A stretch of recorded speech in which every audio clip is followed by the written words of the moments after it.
Hello, everybody, and welcome to North American Game Changers 2023. This is Series 2, and we're nearing the end. Today and tomorrow are the last 2 days of Game Changers. Today, we have the lower final, which will be a best of 5. Tomorrow, we have the grand final, which will also be a best of 5. Now, today, of course, we're going to be determining who will face version 1 in that grand final, but not only do you get to face version 1 in the grand final, you get that sweet second place $10,000 and 60 circuit points.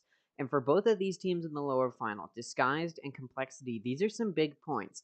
Probably more so for Disguised because they didn't even make it to the closed qualifiers of Series 1, so they have a lot of ground to make up as far as getting circuit points.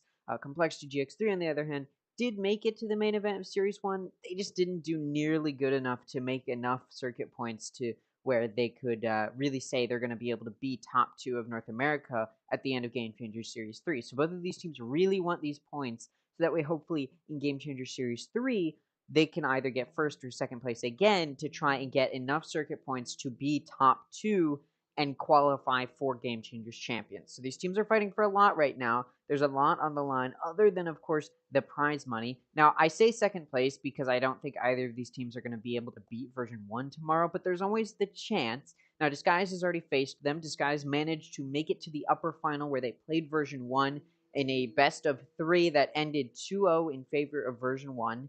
Disguised ended up getting knocked down to the lower final. Complexity GX3, on the other hand, has a little bit of a different story because they've also already faced version 1.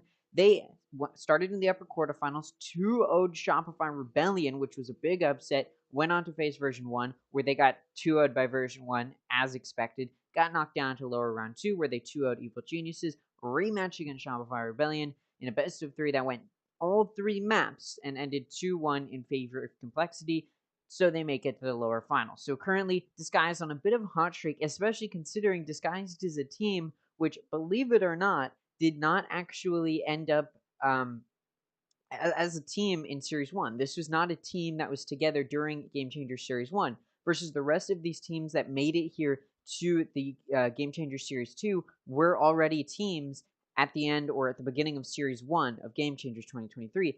Although Disguised GC competed, it was a clout team, you could say. It was full of content creators, and it wasn't full of actual pro Game Changers players, but rather players that were friends of the owner and that had just been put together so that way they could compete, because Disguised Toes did not want to create an actual team. I covered their path, which was, again, they ended in the open qualifier. They only won a single series.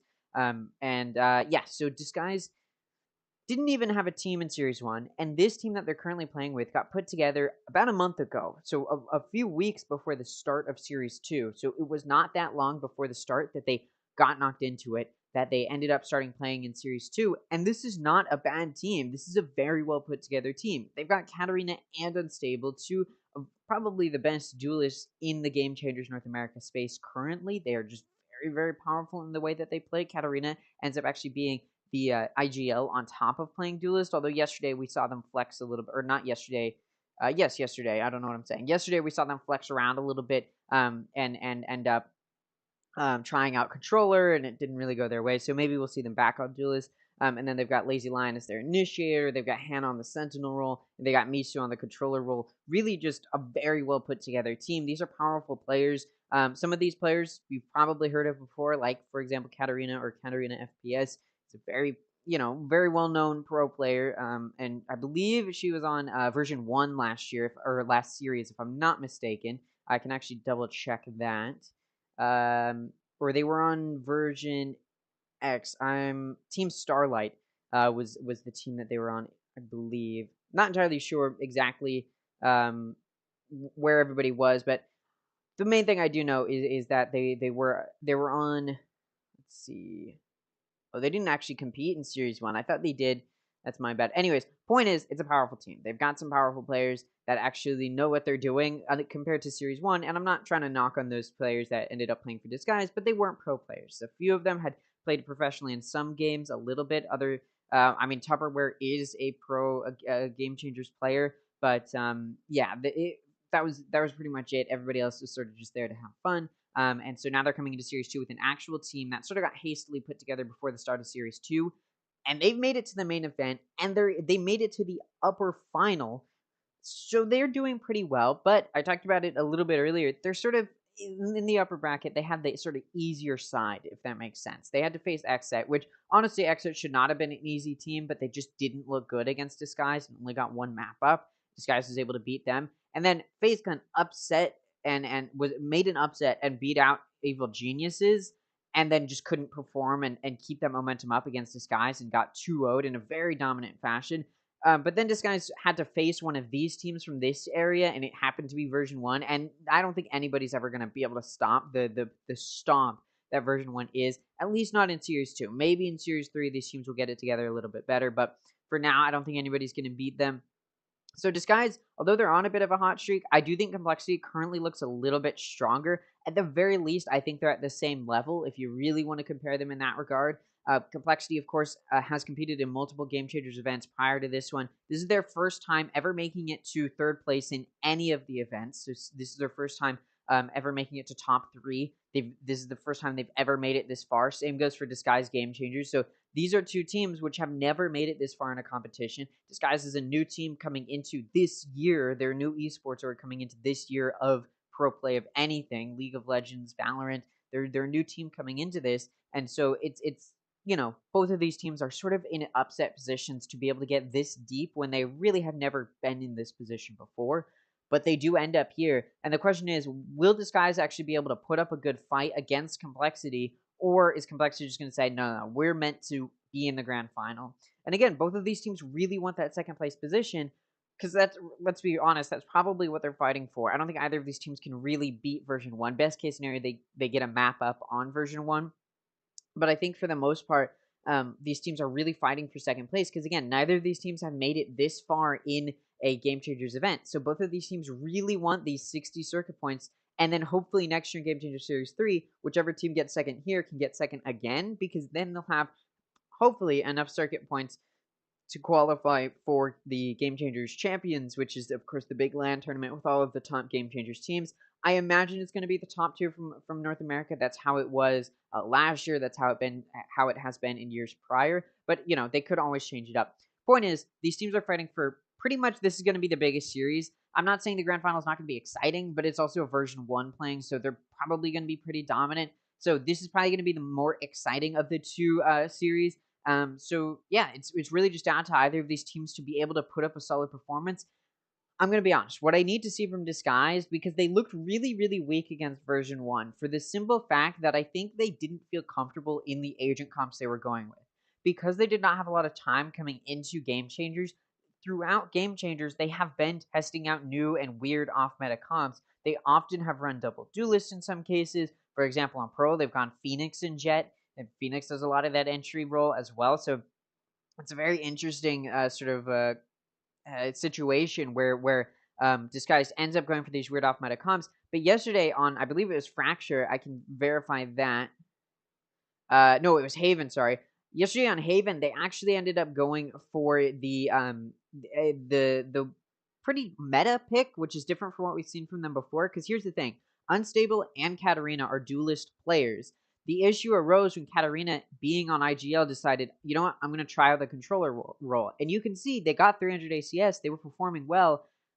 But Unstable is lacking on that Jet role. They got that operator in their hands, couldn't do much with it. And so I think this time around, if we do see them on Haven, I hope Disguise goes back to what we've seen from them before on Haven, where we get Katarina on Jet, and then maybe Unstable on a more aggressive role, like, I don't know, Breach, KO, another duelist, maybe Raze, something where they can really let their offensive ability shine, because they are a very powerful player. It just seems on Jet, it may not really be their role. And the agent I've seen them perform the most on, personally, I was able to cast when they were playing in Tactifight. I saw them perform very, very well on Raze. So I think if we can get some of that Raze coming out, I think we could see Unstable making a little bit of more grounds than what we saw from them yesterday against version 1, and maybe Disguise can bounce back. Again, I think it's just they're still struggling to figure out, okay, we've got 2 duelists on our team. How do we enable both of those duelists? And I think they can, and they've been able to up until yesterday when they were playing version 1. So I'm hoping they can clean it up a little bit. They can get themselves in a position where they are able to position these two duelist players to be able to play those aggressive roles. I'm hoping they pull out Bind because Bind is one of the best maps from Disguise. They perform very, very well in it. I believe both of the times they've played it in this main event, it's been a 13-3 scoreline. So assuming Complexity doesn't ban it, because I believe both of these teams will get a ban. Typically, like in the grand final, for example, because version 1 made it through the upper bracket, they actually get both of the bans because it's a best of 5 and there's only 7 maps in the pool, so only 2 maps get banned. And because they made it through the upper bracket, they get to ban both maps. But I believe for the lower final, it'll be each team gets to ban one map. So ban one map. So I'm hoping Complexity doesn't ban Bind for the sake of Disguise, because if they can pull out Bind, that could be a really good map for them to get a good start to try and win the series. If I'm going to be honest, I'm coping a lot for Disguised. If I'm being entirely honest, how I think it's going to go, I think Complexity is going to take it. It's probably going to be a 3-2 or a 3-1. I expect Disguised to get a map up. The question is, will it be 1 map or 2 maps? I still think Complexity is going to be able to take the series, but as Disguise has made me very surprised this entire competition. Now, honestly, I saw Disguise coming into Game Changers, and I was like, this is a team that's going to do well, because I've seen the players, I know these players, and I know how well they can perform. And so I was expecting them to make it pretty far, but they continue to make upsets happen, like beating Xset, like destroying FaZe Clan. And keep in mind, that was the upper semifinals, right? So Disguise is definitely a powerful team, but I do still think Complexity might be just a smidge better. Even though Disguise obviously gets to the upper final and Complexity doesn't, they both get out to the same team, and it's version 1. So I think had Complexity been on this side with Disguise, we would have seen that match probably go to Complexity. But again, many upsets have happened in favor of Disguise, so there's always that chance that my expectations are subverted, that it doesn't go the way. I'm just excited to be able to kick back, and we're gonna watch some very exciting Valorant. I hope. Again, I'm hoping Disguise has figured out some of that role issue they were struggling to figure out, or those role issues they were struggling to figure out yesterday against version 1. I'm hoping they can clean it back up, get themselves together to move towards. And it does look like we have the map picks and bans, and Complexity did ban Bind. All right, a little bit disappointing there, but it is what it is. Disguise ends up banning Lotus. So Complexity picks Fracture, Disguise picks Pearl, Complexity picks Haven, Disguise picks Ascent, and the decider will be split.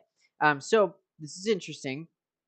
From what we've seen, Disguise has limited success on Pearl. It's not bad necessarily, but it's also not great. They did decently on Pearl. They played both Haven and Pearl yesterday against version 1, and they did very badly on Haven, despite the fact that they picked that map. The final score was, I believe, 13-5. But Ascent ended, I believe, 13-9 or 13-10. So it was a pretty close scoreline considering who they were up against. So I like that they're pulling out Pearl here. Now, obviously, after the 2 map bans, all of the other maps have potential to be played. All that the map picks do is choose the order that they're played in. So the hope is that, let's say Complexity wins their map pick, then Disguise can win theirs. So that way they keep it moving and everybody can win their map picks until we get to the split, or sorry, the decider, which in this case is split. For Fracture, I think we've seen Complexity on it, and I think they've done very, very well. When we're talking about Pearl, Disguise, I talked about it. They did decently against version 1 on Pearl. They go for this weird Jet and Phoenix pick, like I talked about. They go double duelist, which, again, double duelist falls out of the meta because a lot of teams have realized a lot of duelists are sort of selfish in their nature. A lot of the util can't benefit the whole team, or it has to be played off of by that duelist. And so that means the duelist is required to perform very, very highly, or else the rest of the team might suffer because that duelist isn't entering well, which is why you don't see Phoenix a lot. But when you're using a Phoenix in combination with a Jet, it's almost like that Phoenix becomes a little bit of an initiator in a sense, where they're doing a lot more entry. Now, Phoenix is still a very selfish agent. The flashes have to be played off of by the Phoenix. You can't flash for your team. I mean, you can, but the Phoenix obviously has to be right next to the flashes that's happening. You can't throw a flash across the map and your team play off of that, like with a Sky or a KO. So it is still a duelist role, and of course the wall burns your teammates, so it does damage in that regard. So there's definitely situations in which Phoenix is a lot more selfish, but Disguise has made it work to an extent. They made it work a little bit against version 1, but it was version 1 they were up against. So I think Pearl could go their way. I think Fracture should probably go to Complexity. And then I believe Ascent was the third map. I think Ascent's going to be interesting because I think both of these teams have a very solid Ascent. I don't think either of these teams necessarily favor Ascent over another. If we just look at their main event scores so far, let me back out of this one. I don't know why I didn't, forgetful. But if we look at Ascent, you've got Disguise going 13-10 on Ascent here. And I'm just going to be looking at Series 2. You've got them going 7-13 on Ascent against EG in the close qualifiers. So, they're iffy on it for sure. And you can see, yeah, 13-6. So, they've got some good games on it. They've got some bad games on it. It's sort of a toss-up for Ascent. And then you go to Shopify on Ascent, just in Series 2, again, just because it's the most recent. And it actually looks like they haven't played on it at all so far in this competition. Yeah, it doesn't look like it. Oh, they have 13-2 against Supernova Galaxy, but that is, of course, new, and that was the close qualifiers. So, it could be, it really could go either way. So it is definitely a more iffy performance here from both of these teams. So it'll be interesting to see how both of these teams end up playing on Ascent, but it looks like we're getting ready to start Fracture. This is the first map going to be played in the best of 5. It is picked by Complexity. Let's take a look at the agent select. Disguise has gone for Breach, Brimstone, Jet, Cypher, and Raze. Complexity has gone for Raze, Brimstone, KO, Breach, and Killjoy. Now, KO you don't see a lot on Fracture, but it's an agent that can be used well. I've seen a lot of KO lineups. I think, although you don't see it a lot, because oftentimes players like running a double initiator where they'll have a recon initiator in combination with their breach. Typically, you're going to have a breach. And KO does have some recon util with that 0 point, but that's pretty much it. For the most part, KO is definitely an initiator that's going to be used to help entry and do damage and allow your players to push onto site or prevent that push onto site, similar to how breach is used. So Complexity goes for double initiator, which is the meta, but without a recon initiator, and instead going to have KO and breach. Now, typically you have breach, so no surprise there, but also having KO could weigh on them a little bit. They're not going to have very much vision, so if Disguise can take advantage of that by playing in areas where Complexity may not be able to clear out very easily, because again, no recon initiator, you have to spot them with your body, with yourself, with your own eyes to know where they are rather than using your util to do that. Again, there is that 0 point, but that's not a very precise piece of recon util because it's got a really wide range on it, which is great. It does some good suppression, but it also doesn't give a whole lot of info unless you're able to use it on an area that is very pinpoint in its location. But let's say, for example, you're clearing onto site and you throw it into, say, a site. You can't really tell very easily where those players might be. They could be on stairs, they could be on upper, they could be in lower. So you still have to clear those spaces out. And if an off angle is being held, it can be pretty detrimental. Now, Disguise ends up going for this double duelist. Again, a little bit off meta because, again, they're sacrificing that recon initiator, so a similar thing could happen on the other side. But double duelist, again, is to favor the fact that they've got these two aggressive players who really like playing duelists. So we've got Unstable, I believe, on that Raze role, and then Katarina on the Jet, like I talked about. Unstable is a player that really likes playing on Raze from what we've seen. And so I am excited to see if Disguised will be able to find very much value with that double duelist that we see coming out. Again, they lack a bit of that recon util, so they're gonna also have a little bit of a struggle to get onto these sites in the sense that they won't be able to tell where these players are. They have to clear them out physically. But because both of these teams do lack that recon initiator, it does help a little bit in the sense that neither of these teams are going to be worried about one team being able to see them. Obviously, there's a little bit more recon util on the side of Complexity just because they have that KO. But that, again, that piece of recon isn't the most precise. And again, unlike with Sova or Fade, Fade's more common on this map as the recon initiator. Unlike with a Sova or Fade, which can give, you got a recon dart, you've got your owl drone, you've got your prowlers, which gives precise data on where these players are. So you can get shot through walls, through smoke. Unlike those types of recon initiators, KO doesn't provide that type of recon. You know the general area these players are in, but you don't know the precise location, and it means that it's not going to be as effective as the recon util another recon initiator might provide. And so again, both of these teams lack some of that recon util, and so it's just going to be down to whichever team's more aggressive playstyle that they're going to be sort of forced into is going to find more value. And because we do see Disguise with a little bit of that more aggressive util running double duelist, I honestly think on the offense, it's going to be a big. It should go pretty for Disguise on their offense. It should go pretty heavily in their favor. But once they're on defense, or if they start on defense, I think they're going to struggle a little bit more to find very much value, just because they don't have as much of that initiator util, which can help big time in slowing down those pushes onto site. Versus the duelist util, which isn't going to be able to do that as much. They do still have that breach to help out with that, but unlike Complexity, who's got an initiator on either, can place an initiator on either site and use some of that initiating util to slow down those pushes, it does create a little bit of an awkward situation. Looks like we are getting ready to start the match here. Again, this is map 1 of a best of 5, so it could go to all 5 maps. We could be in it for the long haul. Although, like I said, I expect Complexity to win this series. Disguise is still a decent team, so there's always that chance, despite Disguise's lack of experience together, despite them being a newer team, there's always that chance that they continue to upset, like they have in this tournament already. So it'll be interesting to see if that will be the case, as Disguise is looking to get ready to, I guess, get ready to start this match to, again, try and make that upset. Complexity, on the other hand, this is the furthest they've made it in a Game Changers event, so they want to continue to make it further in a Game Changers event. Get to the grand final would be a big honor. Try and take out at least a map on version 1 tomorrow. Would, again, be a big start for Complexity, who has not looked like the strongest team for quite a while. They've always looked like a team that's a team, in that they can do well enough, but they're not the best of the best. And now they're starting to get to a point where they might be able to prove that, and that's what their goal is here against Disguise. I'm not sure why it's taking so long to get started into this map.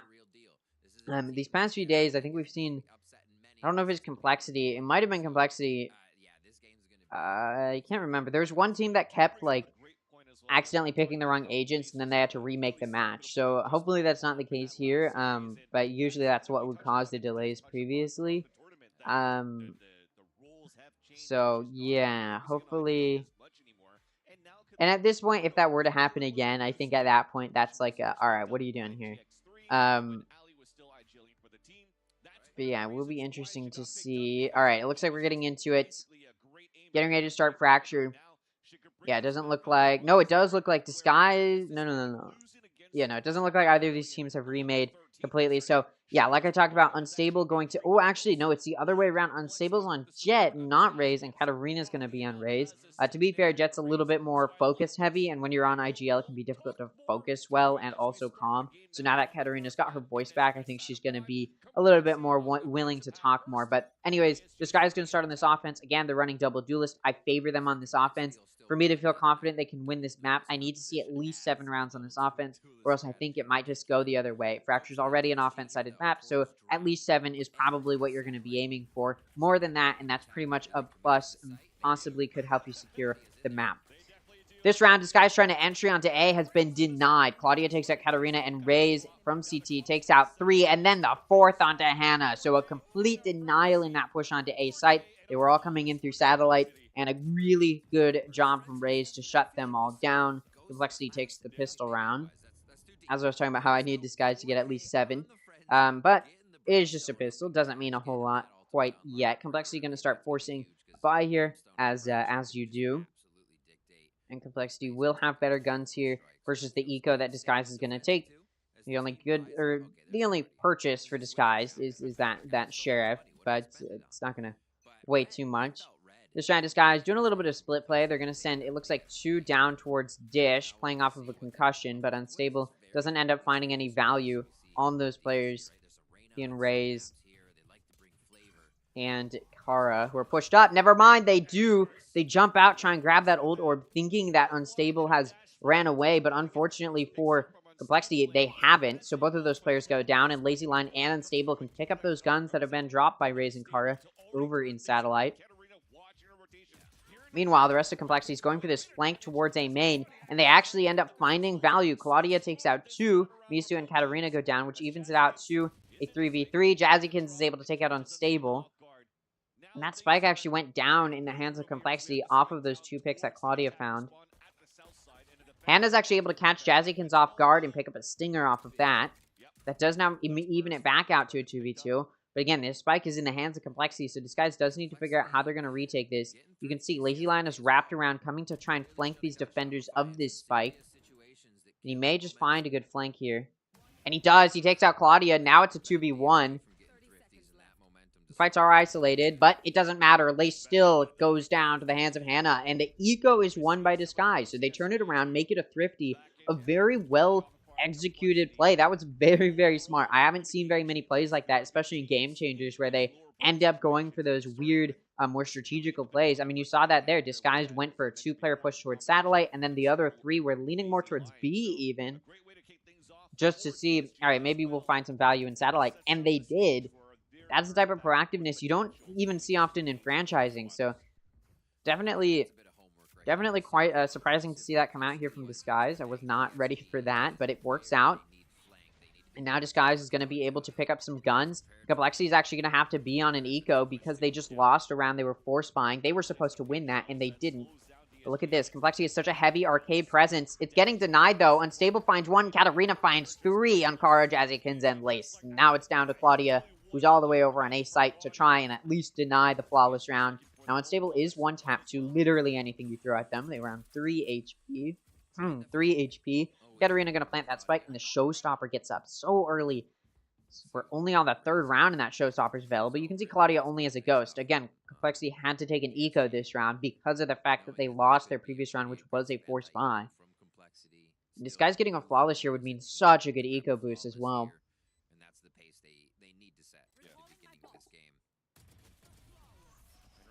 Katarina going to find that final pick onto Claudia in CT. That's 4 kills for Katarina in the round. And it is a flawless buy from Disguise. So Complexity is going to be moving into this round. Going to be getting a full buy against a full buy from Disguise. So it's going to be a full buy from both sides. But again, Complexity, their mental is going to be a little bit shot after losing a round they should have so easily won on that 2nd round. But still, shouldn't phase them too much. And Disguise is bonusing a little bit, so they're holding onto that Guardian and Bulldog, which were the 2 guns that the 2 remaining players from Disguise picked up on that 2nd round win on their Thrifty round. And they've been holding on to those to get some good econ bonus, so there's a slight gun advantage for Complexity, who has a complete full buy going. This round, Disguise is doing a 4-player push towards that north side of A through Satellite, now going towards Drop. There is Hannah lurking in that south side of offense spawn. Kara jump peeking over towards Rope, does get spotted. And off of that, Disguise, who whips that shot, is just going to back out. Decides to make the decision to rotate over towards B. You can see Complexity's ready for that, as they do end up sending Raze over towards B. Hannah's coming in through B main, waiting a little bit. Perhaps Disguise will go through tunnel to help back Hannah up. Never mind, Disguise just going to start entrying. Lace starting to get run down in heaven by Unstable. Katarina has actually pulled out the Showstopper. Misu able to take out Lace in heaven. Claudia takes out Hannah. Ooh, what a good orbital strike. It finds 2 and Raze finds another. That leaves it in a 1v4 for Katarina, who just goes down. The Showstopper found 0 value. What a good orbital strike. This guy's got completely caught out within heaven. Very well placed. Complexity gets that 4th round. Starting to bounce back a little bit. Although, like I talked about, this guy's been taking some pretty massive bonus here. So their econ's not really taken out too much. So they're able to get another buy going here. And they might have to take an eco next round, but they also could force a buy next round if they wanted to off of a loss here. And some of their players would have guns, but, you know, that's up to them to decide. Looks like Disguise is going to get ready to push towards A this round, but they are playing a little bit passive. They're expecting Complexity to push into them. And, well, you can see they kind of are, as Jazzykins went for an aggressive play out B main. But Disguise, in response, has started to push up towards A. Claudia was going to watch that, but ended up getting blinded and concussed and just couldn't do anything to hold into door. You can see Complexity at this point. It's so ready to push through Rope. And Disguise hasn't actually made any progress, so they're still in main. They're fighting Rope. It ends up in trades from either side. Now, Jazzykins is coming for a flank, and there's a Cypher chip, which will alert Disguise to their presence, but it's too far up, and Jazzykins can peek the angle. Instead, we're going to get caught out, trying to get ready to rotate. Hannah's already on the other side of B, getting ready to flank Jazzykins. But no, Jazzykins is able to win that exchange. Now it's down to Misu to try and do anything in this 1v3. Can't do anything as they get concussed and run down by Lace. So Complexity gets their 3rd round now. 3-2 is the scoreline, and Disguise starting to struggle a little bit here. Although they had a very impressive eco round win, that showed some good proactive stratting that they must have prepared it coming into this. They really haven't found much value once this eco has been equalized. You can see Disguise, like I talked about, going to be able to force this round, but if they lose this, they will have to take eco. They got a Blade Storm that allows them to do a little bit of that forcing, so Unstable will be on Blade Storm. And there's also an Orbital Strike for Misu to try and help out in this round. There's a lockdown for Complexity, though. Could be very impactful. Deshaun Disguise was getting ready to push towards B, mostly through Arcade, but there was a 0 point, which alerted Complexity to the locations of these Disguise players. Unstable ends up trying to entry into Heaven. Does get concussed, but still trying to make some progress here. Smokes do actually hinder Disguise a little bit. Can't really get much of a peek here. Stable able to get onto sites. They know site is cleared out, so they know these players have to be playing from CT. Spike can't go down yet. It's in Lazy Lion's hands, and now it can. The Nanostorms delayed that spike for so long. There's also a Rolling Thunder in the hands of Lazy Lion now. They're able to pick up that ult orb. So you can see Complexity is aware that it's up, and they're trying to play in a position that can allow them to not all get concussed by this Rolling Thunder. Blind's coming through. Complexity's still not really starting this retake yet. That lockdown comes out, and the Orbital Strike, or the Rolling Thunder ends up coming out in response, and the Orbital Strike to destroy that lockdown. Now, that Rolling Thunder actually missed everybody, so the retake can start pretty quickly here. Blaze able to take out Misu. Jazzikins coming for a flank is taken out by Katarina, but Claudia takes out Unstable, and Raze takes out Katarina and Hannah, and Claudia takes out Lazy Lion. This guy's starting to lose these 1v1s, these duels that they need to win. They're not able to prevent these retakes, and in these past few rounds haven't even really been able to get on site with the exclusion of this one, but you can see the execution from Complexity was so well timed, and they knew how to avoid that Rolling Thunder as well. This guys didn't place it right. They sort of just placed it in the general direction of CT. You can see it went right through the middle, so those players near Generator could just go back up towards those stairs, and then over in Canteen it didn't even hit, so Complexity was able to just start a retake. So this guy clearly hasn't practiced Fracture as much as they probably should have coming into this. Again, showing some of that lack of experience together as a team. So we'll see if they're able to pick that back up. Now, this guy will be on an eco round, like I talked about earlier. Neural Theft is available for Hannah. Katarina does have a Hero Vandal and dashes in towards a main to try and use it. Is able to take out Jazzikins, but Kara takes out Katarina and Raze takes out Unstable. So immediately denying that Hero Vandal from finding much value. And it gives Complexity that player advantage. Raze is holding A main. Able to swing. Ooh, whiffs the shots, though. Kind of gets caught out. But Kara coming through door is able to take out Misu. Hannah takes out Kara. Lazy Lions has been able to pick up a Vandal. Lazy Lion trying to fight with Lace here in A main through door. Can't really, though. Lazy Lion so low on HP. Down to 21. Ends up getting hit by that 0 points. They're suppressed now. Doesn't have that util, and Claudia going to finish Lazy Lion off. They were one shot to that Phantom. They go down. So this guy's struggling more and more. Remember what I said at the beginning of this map.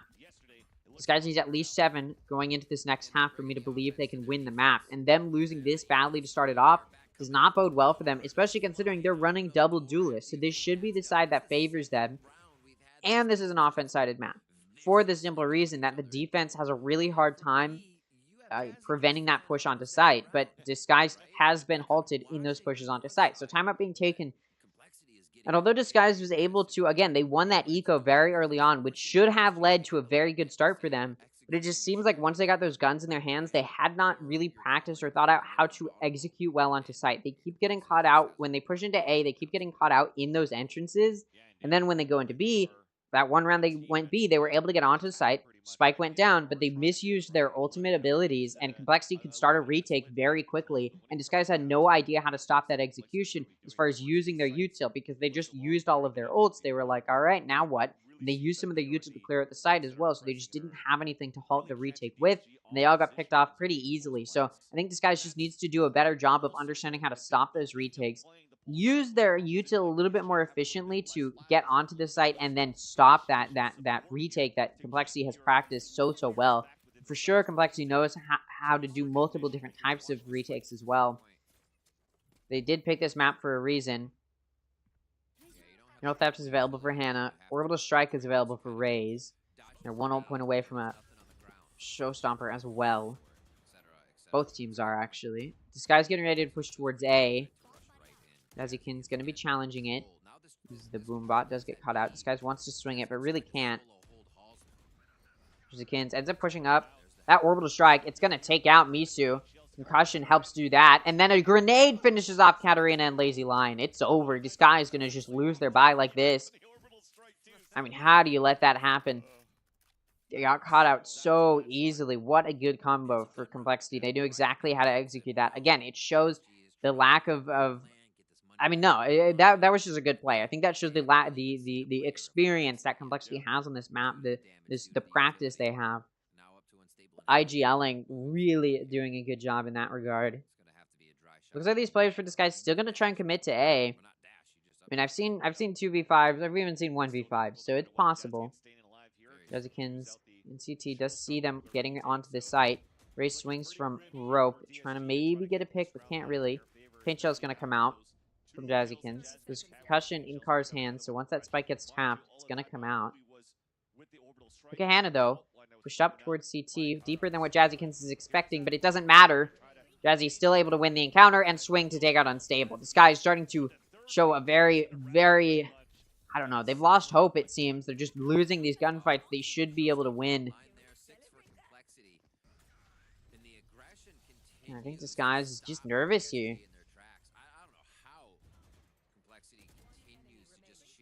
This is just map 1, and it is best of 5.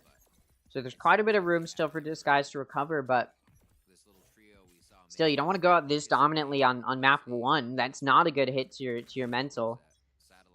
This guy does have a showstopper and a neural theft, but they are going to be taking an eco. They've had that neural theft for quite a while and just haven't really had the opportunity to use it. Looks like this guy wants to push towards A. Lexi's got 2 leaning towards satellite, so this guy's assuming they don't push through sands. They can get onto A site because it's only Ray's near the site, and he's she's watching from rope. But it does look like they want to contest through door and into sands. They will be able to. Smoke helps them do that. Unstable just going to run towards the site. Shells come in. Ray's is still very close up. Katarina just going to push into the smoke. Oh, timing. Unstable is actually able to take out Jazzykins, one of those players who went for that satellite push. There's one more there. Unstable takes them out as well. A gun can be picked up in that situation. Katarina is able to catch Raze off guard in rope, and it's down to a 2v5. Spike is down. These players for Complexity starting to re-entry. Claudia is able to take out Katarina deeper in towards sands than what Disguise is Oh. Place trying to get up towards drop. Ends up missing the jump. Now just going to go to try and defuse the spike. Molly drops. Unstable's actually able to take out Lace. It does leave it in a 1v4 for Claudia. Able to take out Unstable. But peeks the triple hold, triple cross, and Hannah able to take Claudia out. That was an eco round from Disguise, and they just won it. So a thrifty round will come through. Guns can be picked up. Or, well, only one player remained with those guns. But point is, they can buy guns this round. So winning an eco, really good way for you to get back in it. The question is, can they maintain that momentum? This is the second eco they've won in this half, and yet you'd hear that and maybe think, oh, they must be doing good. No, they're really not. There's a reason they have to keep taking ecos. Showstopper is available for both teams, and Neural Theft is available for Hannah. This guy's 1-0 point away from that Blade Storm. Complexity's 1-0 point away from a Rolling Thunder and a Null Command. Showstopper comes out, and Jazzykins able to just watch as it hits Hannah. Raze takes out Lazy Lion as well. An aggressive play towards that north side of offense. Spawn comes through. Okay. Kara going to take out Katarina and Misu, who are pushing through tunnel. Katarina got to pick onto Raze before they went down, but still, they went down. This guy's really struggling to find anything. Again, they won 2 ecos, but their buys are just nothing.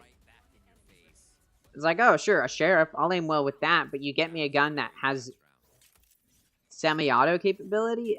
I mean, why would I aim with that? This guy's going to have 3 ults here. They've got a Showstopper, they got a Blade Storm, and they have Neural Theft. Complexity's got a Rolling Thunder and a Null Command. They're 1-0 point away from that lockdown as well. This guy's getting ready to move towards A, it looks like. But they are leaning both towards A and B. It looks like they're just going to go for this aggressive play. They're back. They're actually going to be on a force buy. There's 2 rounds left in this half. So they really want to win this force buy, or else they won't be able to buy next round, which will be the last round of the half.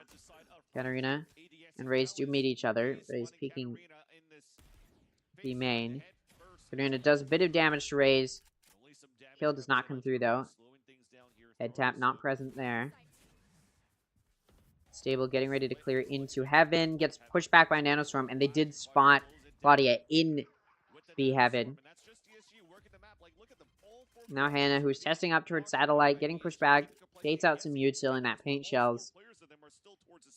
Now it looks like Disguise is going to get ready to go for this A push. No command has come out from Lace.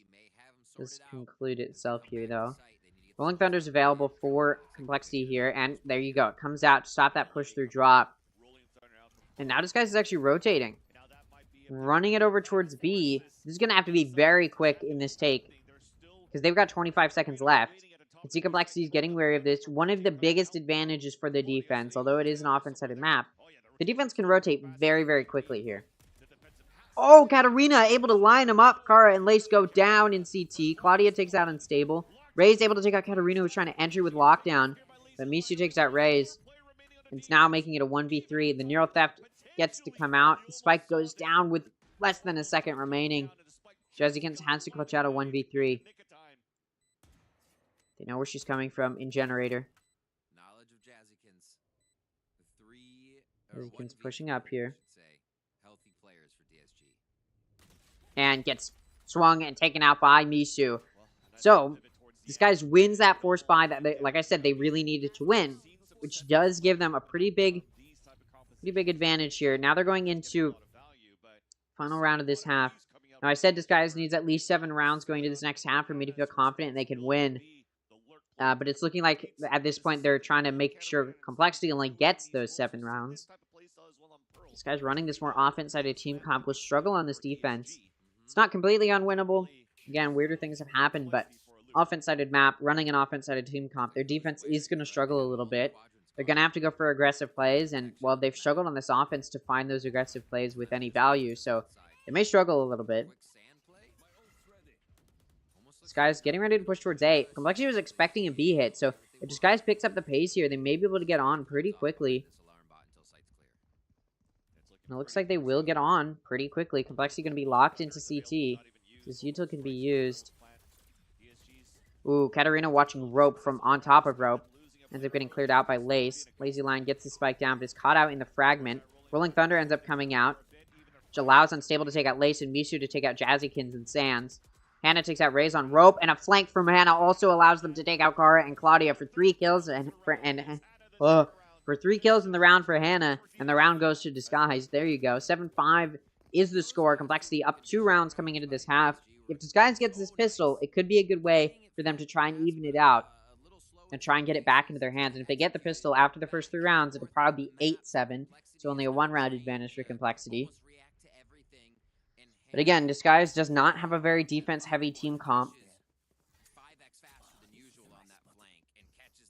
To be fair, Complexity is not running as aggressive of a team comp as Disguised is, but they do still have 2 flash initiators.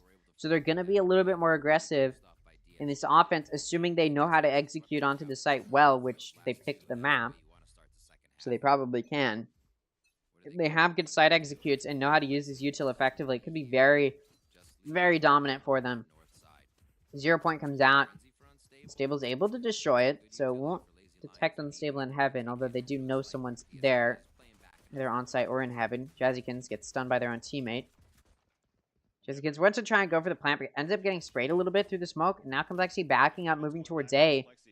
Or maybe they're just trying to bait it out. It's kind of worked. This guy is now going to plant 3 on A. And these 2 players going in through main could secure that bait. The other 3 for Complexity are pushed up towards tunnel near arcade. Katarina may need to make an individual play, or sorry, Unstable may need to make an individual play in order to really secure this round. So Claudia takes out Katarina. Complexity gets ready to entry into B.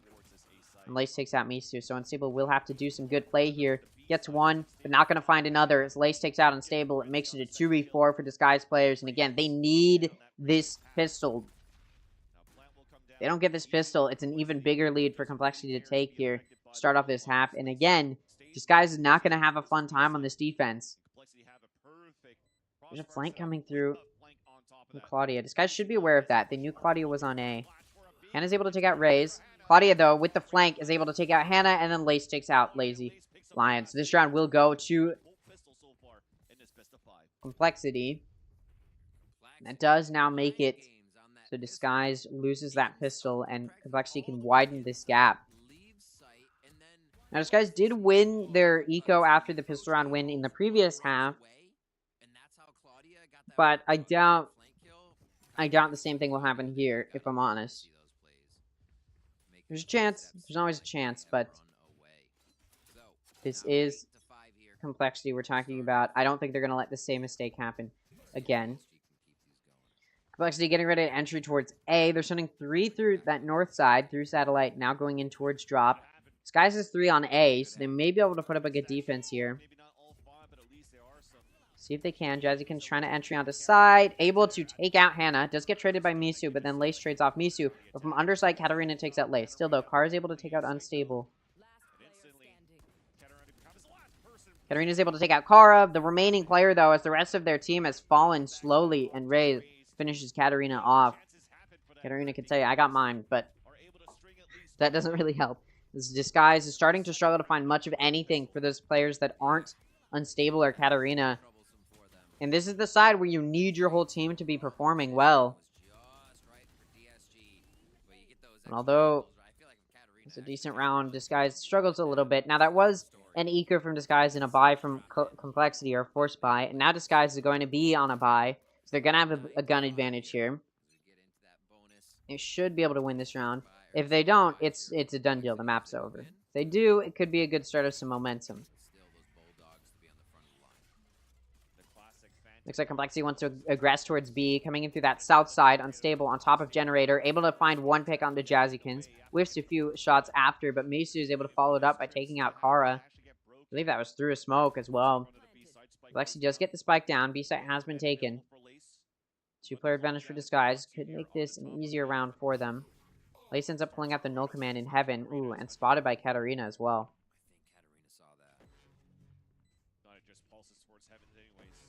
Katarina getting ready to entry up towards B.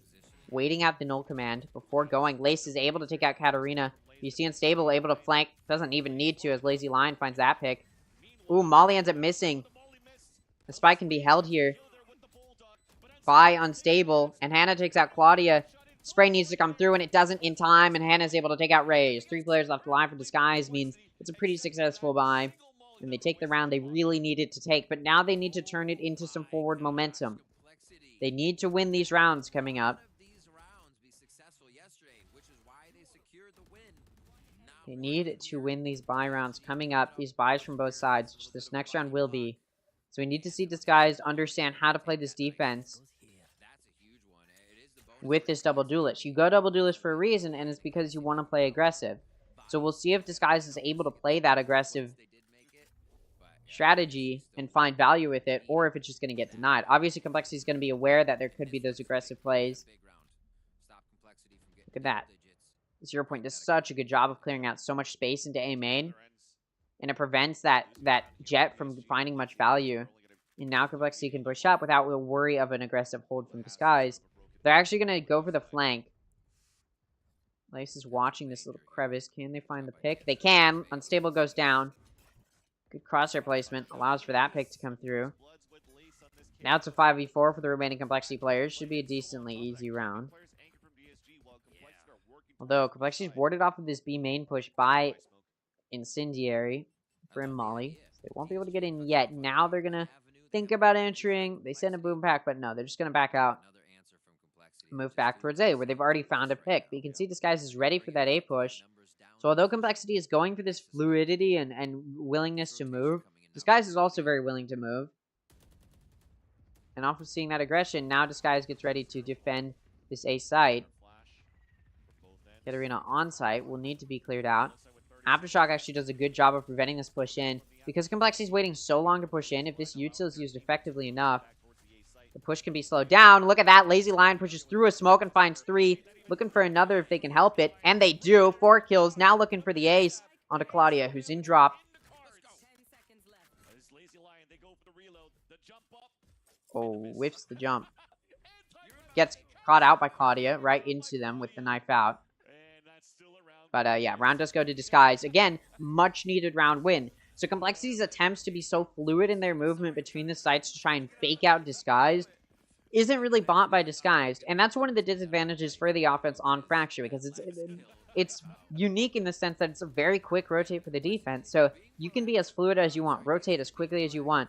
The unfortunate thing is the defense can rotate quicker. So even if they full stack on A and then you end up hitting B, if they've got any amount of recon or sentinel util and they realize that, they can rotate very, very quickly, so time pressure won't be a factor. But for Complexity, who is trying to rotate back and forth, they get caught out because they don't have that time advantage, and they're playing under time pressure. And then if Disguise can just deny that, which an impressive play from Lazy Lion will do just that, they get stuck and they get caught out. In this round, though, Eco coming out from Complexity. Hannah finds 2 on those pushers through Arcade, and Unstable finds 1 with the op. Leaves it down to 2v5 for Lace and Claudia. Unstable's able to take out Claudia, and it's just down to Lace and Heaven. Hannah is very aware of this play. Unstable tries to dash in and find an easy pick. They are taken out by Lace, but Hannah follows it up with a 3K to finish it off onto Lace. And Disguise now getting some momentum, but this will be the real test, because this is the round that could tie it up. Complexity, if they don't win this round, Disguise is able to tie it up, and this is going to be a bye from both sides. This is a big round. If Complexity loses this, there's hope for Disguise to try and win the map. If Complexity wins this, Disguise may have just lost the map, because they won't have to take an eco, but they will have to live with the fact that Complexity will have extended their lead and gotten ever so closer to that overtime possibility, and it proves Disguise can't adapt despite winning one of the rounds. They're not able to follow through with momentum. One of the buys from both sides, I should say. 4 ults available for Disguise in this round. Rolling Thunder, Orbital Strike, Blade Storm, and Neural Theft could all come out. A Lockdown and an Orbital Strike are available for Complexity, and a Lockdown has been used in B Tunnel. It is going to be destroyed by the Orbital Strike, but Jazzykins has managed to take out Unstable, and a push into B through Arcade can start. Hannah able to take out Claudia. Ooh, Cypher Trip. Doesn't allow Jazzykins to go down, but they do eventually get taken out. Showstopper now comes out. Ooh, Lace is actually able to mow them down. Katarina, Hannah, and Misu go down. It leaves Lazy Lion in a 1v3. They take out Kara. Fights are isolated, so there's potential here. The spike hasn't gone down yet. It is in Arcade. Complexity does have to pick it up. Lazy Lion pushing through Heaven. Again, like I said, fights isolated, and Lazy Lion is able to find a pick. Are they ready for Lace to be coming from Heaven? No, they're not. Now they are. Putting their attention towards Tunnel, potentially. They're just going to allow this spike to be picked up. I don't think they're ready for this push to come through from Arcade, and they peek it just in time. Lazy Lion clutches the 1v3 to take out Lace and get Disguise their 9th round. A big round, like I talked about. Complexity now going to be back on an eco, and on top of that, Disguise has tied it up 9-9, so Disguise has potential to take the lead, and considering that Complexity is going to have to take an eco, Disguise should be able to take the lead. Now, if Complexity wants, they may be able to force a buy to try and deny that lead. But they're just going to take a timeout. They've got 2 to use. May as well use one of them here. Disguise still has 1 to use as well. They used their first one in the previous half.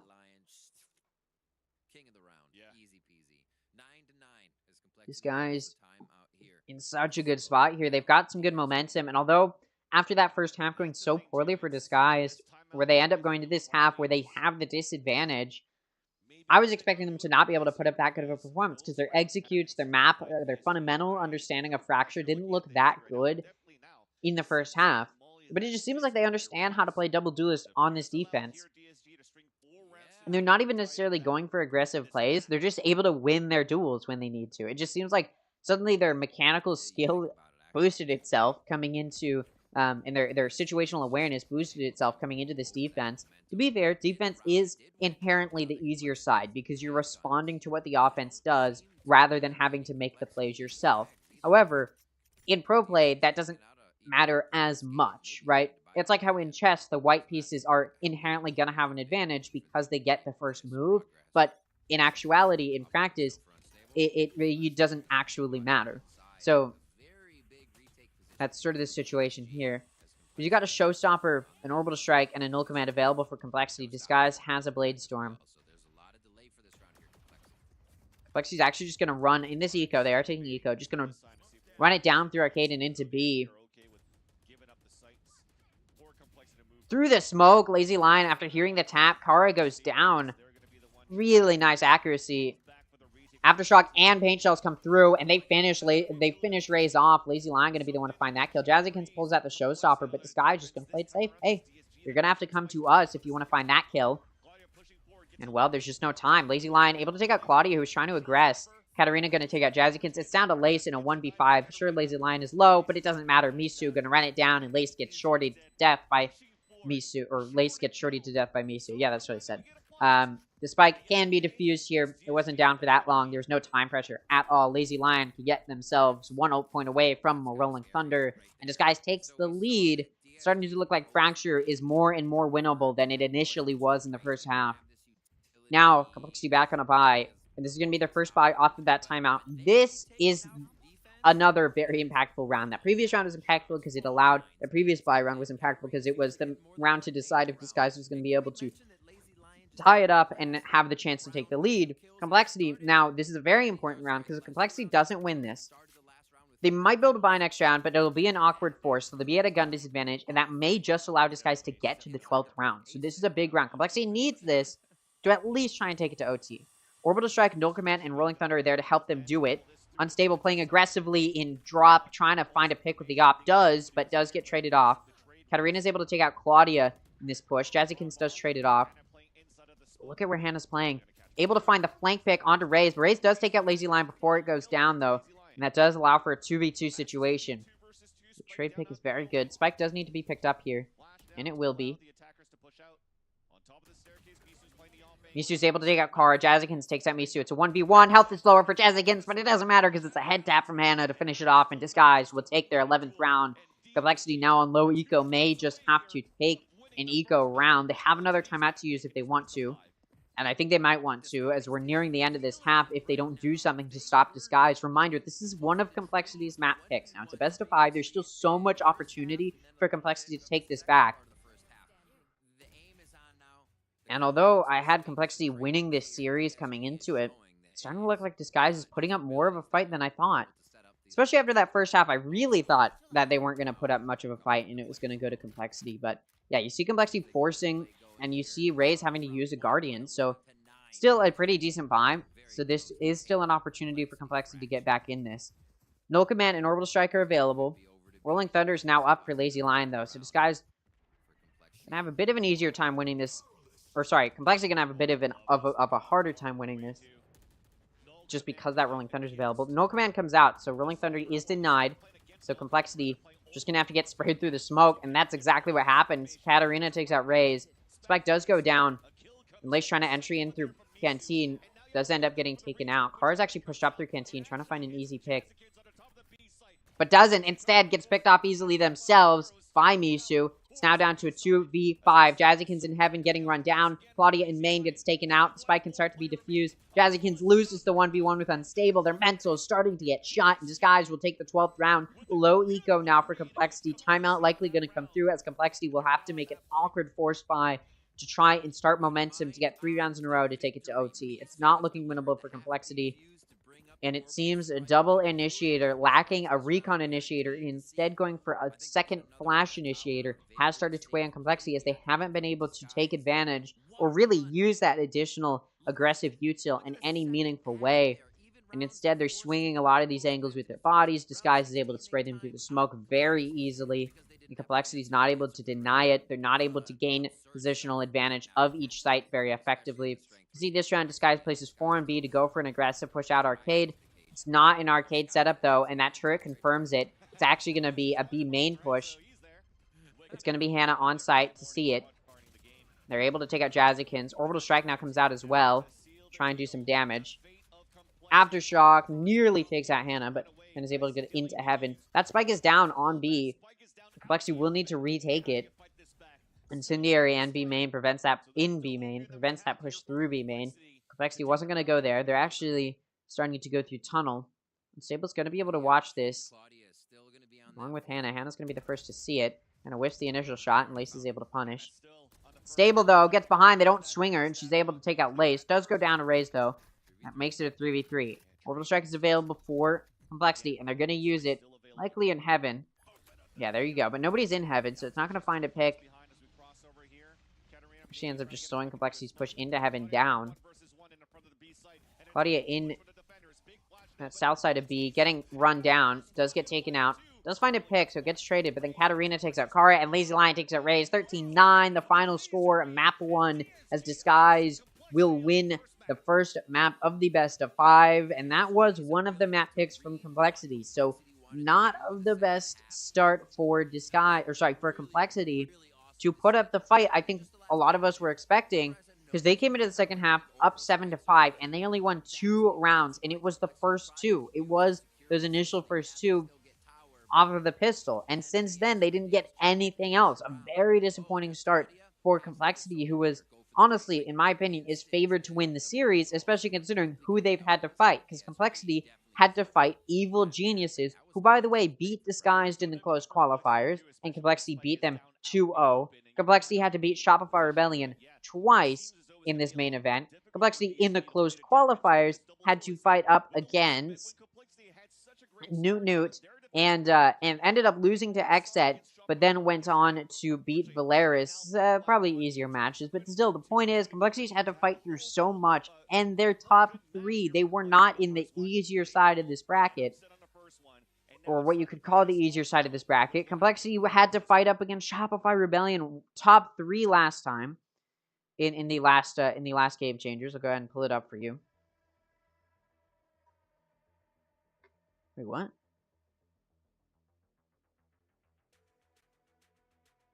The rest of the team are looking for potential VCT offers.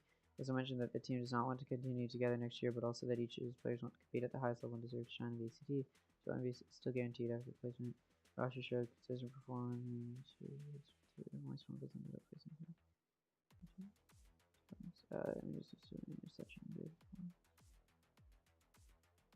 Oh, they're willing to sell the players. Okay. Sorry, I don't know why I got distracted. All right, so I can go ahead and show you guys how everybody did in Game Changers Series 1. A reminder of this year. A reminder, Shopify was actually second place. I thought they were third. No, they were second place. They were second place next to version 1, and Complexity beat them. So now Complexity's coming into this. They should be favored to beat Disguised, who didn't even have a team in the first series and just barely formed coming into Series 2. But losing Map 1 doesn't bode well for them. Take a look here. Let's see if they've put it in yet. It doesn't look like it. We'll go and take a look at any of the match highlights that have been posted to the Twitter.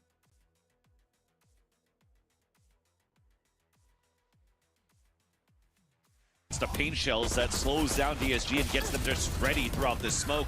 Dash away, out support from Katarina, and you're just making it look so easy. And rather there. Hannah with that lurk. Meanwhile, allows 2 dinosaurs, but the molly missed. At least Raze gets the kill there with the Bulldog, but Unstable's taking on that spike. Hannah with the headshot, it's over right there because of a missed molly. Down from the aftershock on a defense here, being thrown by Lazy Lion, allowing their teammates to rotate back towards the A site. All 3 of them now holding inside the area with a perfect crossfire. Make that even 3 kills for Lazy Lion. Right there in the quad, the backstab, the ace of... Yeah, very. I think towards that end, Disguise is making mistakes on their offense, not clearing corners well enough, not using util to clear out space effectively. And then in that second half, Complexity turned it around and said, you know what, you did it, we can do it too, and started to make those same mistakes. They weren't clearing effectively, they weren't using their util effectively, they didn't show they didn't show that they had a good mechanical skill. It didn't look that good from them. Overall, so it's a little bit disappointing to see, but it is what it is from Complexity. Still, it's best of 5, and that's just map 1, and we still got some maps ahead of us that are a lot less, I don't know, are a lot less known for these teams. Fracture, I believe, was map, I know it's map 1, and then map 2 is going to be, I remember, give me a second here. Map 2 is going to be...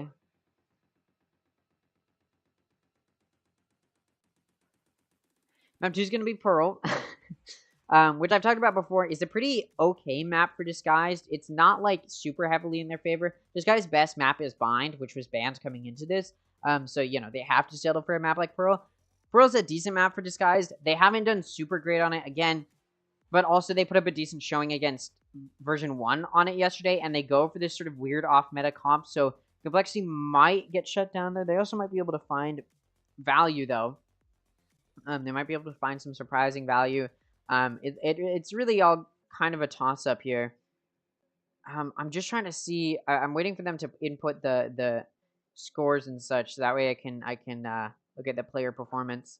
Yeah, I think one of the biggest struggles there for Complexity was just, again, some of that mechanical skill difference. I was expecting maybe Complexity would be able to, again, I favored them coming into this series. I wouldn't expect them to make stupid mistakes like missing mollies, like whiffing their shots when they really needed to win. And they weren't in the first half. It was Disguised who was making those mistakes. But it seems like both of these teams, when they were on offense, just didn't have it in them. And unfortunately for Complexity, Disguised offense was much better than the offense, or sorry, Disguised defense was much better than the defense from Complexity.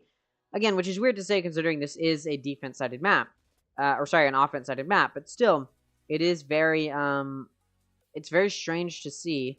Again, I'm just waiting for the score to be put in, or when the casters come, so we can just listen to them talk about it. But yeah, it's a little bit, I don't know, it's very much so just disappointing to see, that this is the direction Complexity has gone in, because again, Disguised already lost to version 1, so if there's a team that I think could beat version 1 today, it's probably it's probably Complexity, because we just haven't seen them since upper semis play version 1, and you'd think they would have this like new fighting spirit coming into this. But if Disguised beats them, which honestly Disguised looked better today than they did yesterday against version 1, so there's always still that opportunity that Disguised is able to get at least a map up tomorrow if they end up winning this series, but still, it's disappointing to see, which is the main point. We'll go ahead and take a listen here to hear, I believe these are just player interviews for pre-match, so we'll go ahead and take a listen. That you can, and just really implementing that into your game and into your scrims. One trait to like become pro is definitely dedication and like effort, like time spent to the game. Specifically, like honestly, you could just be playing it and you could learn something like every day. But yeah, I would just say dedication. The most important trait to me in a pro player is the ability to take criticism well, because you're gonna get told what you do wrong. You're gonna told like by your teammates, like if there's things you do that they don't like, and it's just about how you react to it. Good communication. I feel like anyone could have really good aim, but if you're not gonna give teams, like your team, those comms, then like you're not gonna be a good teammate, and that's what teams are looking for. I think communication is the biggest trait being a pro. I think that's both in-game and out-of-game. The trait that is most needed to be a pro player is definitely a strong mental, because you know you're going to be on a team with 4 other players and a coach, maybe even an assistant coach, and you're going to be having to get criticism. You're going to have to be learning different things. You're going to mess up, and when someone calls you out for that or tries to help you, you got to make sure that you just know that it's for your own good. It's to help you get better and not to take it to heart.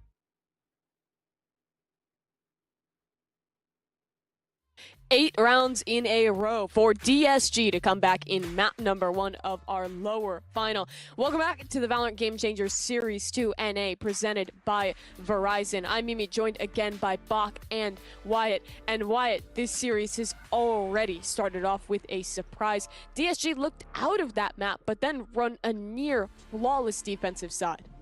Yeah, 100%. So far in this tournament, we've seen DSG be really great on attack. Their attack win percentage is something like 57% across all maps.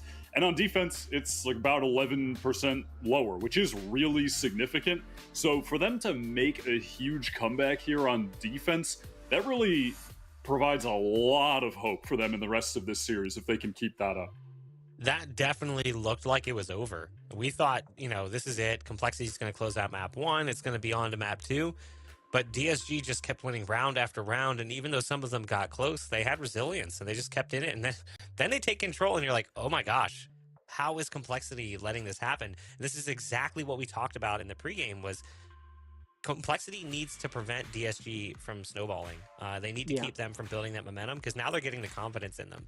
They are feeling like, okay, it's not just a we're happy to be here effect. We can win this. We can go back to the grand finals against V1. We can try to do a little bit better than we did the last time. Both of these teams obviously want to do that. They both struggled against V1, but it's all about the hurdle that's in front of you currently, and DSG cleared it quite well, actually. Sure, you could argue that maybe some of the rounds in the first half could have been better from them, but ultimately they came across the finish line with the dub, and that's what matters most.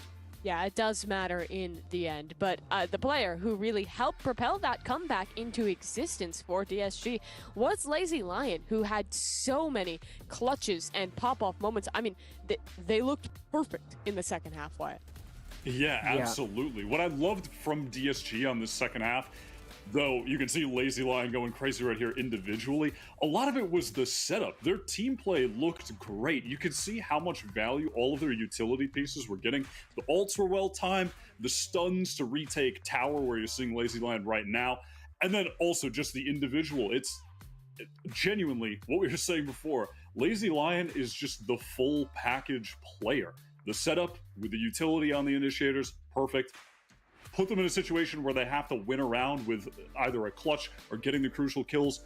Always there, always consistent, like genuinely so impressive over and over and over this whole stage 2. I think Lazy Lion's name is a bit of psyops. It's like, okay, they're not going to anticipate that I'm actually going to be good at this. They think I have poor work ethic. So ultimately, Lazy Lion comes in and has a great performance, even in the clutch situation. Before the game, we looked at Lace versus Lazy Lion, two players who have very similar impact, but in different ways. Lace was a clutch player, and Lazy Lion was not. Has struggled in the clutches so far throughout the bracket, 0 for 9 overall. And then you come down to a 1v2, and it eventually is a 1v1 between Lace and Lazy Lion, and Lazy Lion finds the win in that clutch situation. And it wasn't the only time that happened in that first map. Big player in the server for them, pivotal in the comeback, and now it's looking like Complexity's on the back foot. They're a little bit stunned by that first map loss. To quote the sage advice of the neon sign hanging in the background of Hannah's room, she had to be humble in that first half. But in the second half, Hannah took over. It seems like she just has unlimited setups and continues to provide massive impact for her squad here, Wyatt. Yeah, absolutely. It's the kind of setups that you would, I guess, expect of a newer team. It's not there for the intention of info gathering and making the perfect calls and the right team play executes. It's very individually based, but extremely effective. You could see time and time again how much trouble the Complexity side were having getting into, especially the B site. The one-way setups with the cages are really unique. All of the little kill trip spots, it was slowing them down over and over, and it netted them kills as well. Hannah was always in great positions to get crucial frags anchoring. There were so many times where, like, it wasn't even necessarily util. It was just once they knew the push onto, especially like B site, as soon as they knew the push was coming onto site, they just sprayed through the smoke, and those players went down so quickly. It was honestly impressive to just see how well Disguise had practiced this defense. It just seemed like they understood how to play the defense so much better than what we saw from Complexity. Sure, Complexity put up a positive number of rounds on their defense, but still, it was a little bit of a shock to see Disguise, who struggled a little bit on the offense, have such a good understanding of how to use their util and team effectively on that defense. And just the individual plays that some of the players were able to make when we switched sides was very, very impressive. And I think it gives me hope that maybe Disguise is going to do better today and maybe even tomorrow than what I was expecting from Disguise coming into this. Again, I said I wasn't expecting Disguise to win the series, but they've been making upsets, and it seems that might be the case here once again. Second in this series, it's the choice of DSG. And Bach, I'm really interested to see how this one is going to pan out, especially considering both these teams play really unique comps of Phoenix on both sides. We've seen teams run Phoenix on this map before, so for Disguised, maybe it's a little more quote-unquote standard. I think looking back at Series 1, we saw some teams running Phoenix comps, but the one that really stands out to me is Complexity's approach with the Phoenix and a Neon. We've seen Neon with mixed results already throughout bracket play. I'm curious how it's going to stack up. It has worked out well for Complexity thus far. I mean, they've found wins on the map against teams like EG and Shopify. Yeah, that comp from Complexity is sick on defense. The way that they're able to fight for a main... All right, it looks like we're getting ready to get into the agent select. Let's take a look here at what these teams have chosen to run. We've got Disguise going Jet, Sky, Phoenix, Killjoy, and Astra. Complexity going Sky, Astra, Neon, Killjoy, and Phoenix. Now, this is what we've seen from both of these teams before. I talked about it before. Disguise likes going this Phoenix Jet, and Complexity has gone Phoenix Neon before. I don't like Neon on this map. I don't like Neon on a lot of maps. There's very few maps where a Neon will be more useful than, say, a Jet or a Raze, but Complexity has made it work. They've been able to use the util pretty effectively. I am interested to see if Disguise will be able to shut it down. I believe this is the comp that was being run by version 1 yesterday with the Neon. Not this exact comp, but version 1 had a Neon yesterday. I'm actually going to quickly fact check that.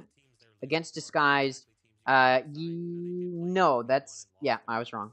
Apparently I'm stupid. But yeah, point is, Complexity is a team that knows how to use this comp pretty well.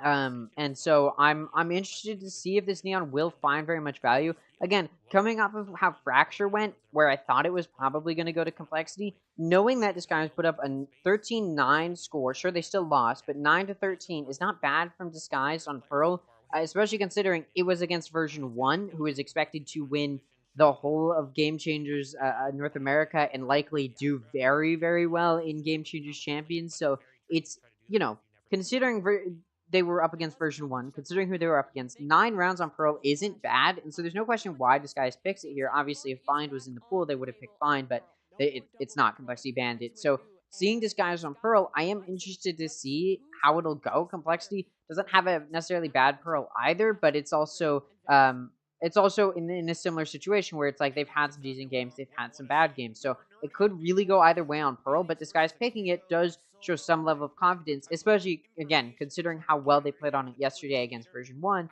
There is a good chance that we see a good performance from Disguise here on Pearl once again. So I'm pretty excited to see this Phoenix Jet comp, see if it'll find much value. I'm excited to see where it does end up heading, and I'm hoping, again, to see if Disguise will be able to continue momentum that they had on Fracture. Will they be able to carry that momentum through to now on Pearl?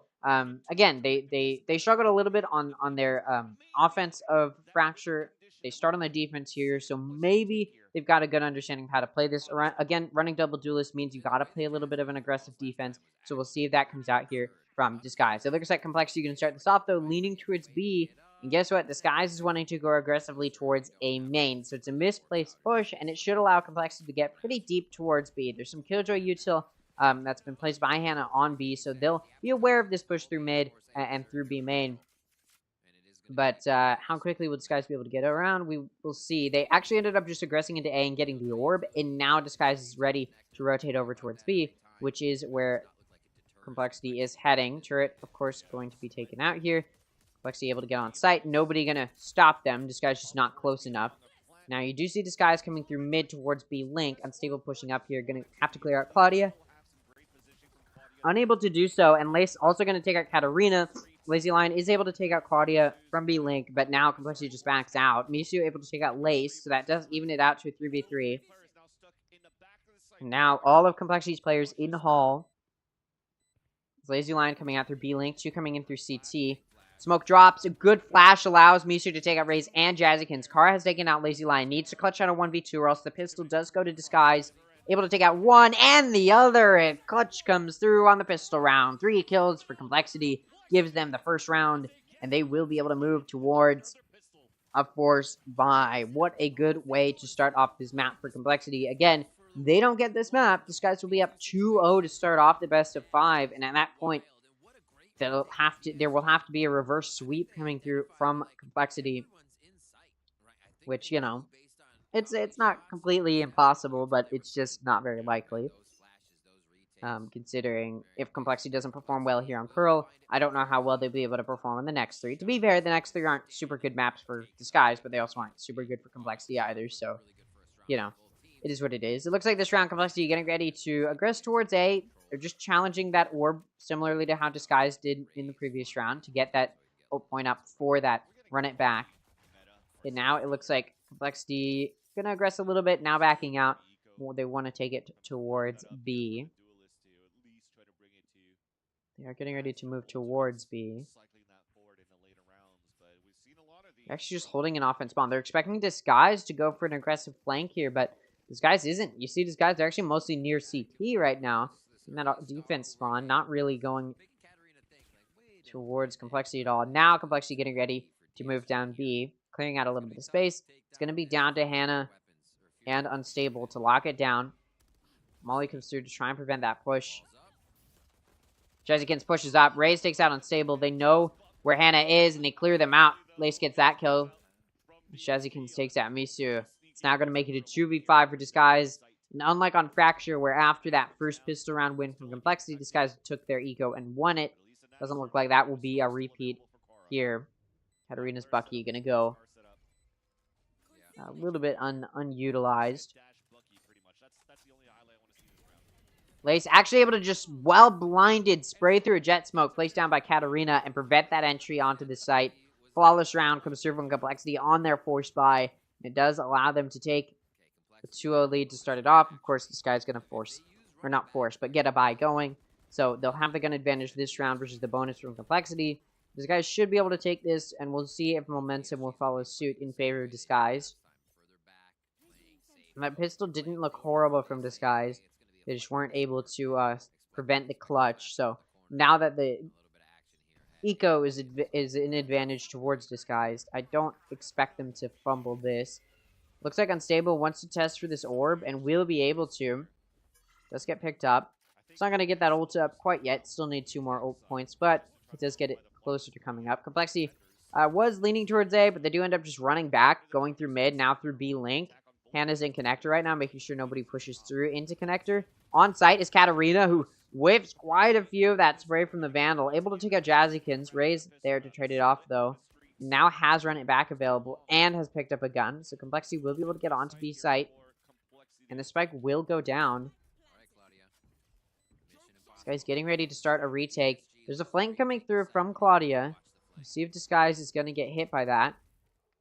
Probably more concerned about the fact that Raze is pushed up into CT with the run it back. Raze is actually able to find value. Lazy Lion able to take out Raze. Okay. Caught in the dog. Claudia takes out Lazy Lion. And Unstable takes out Raze. Sorry.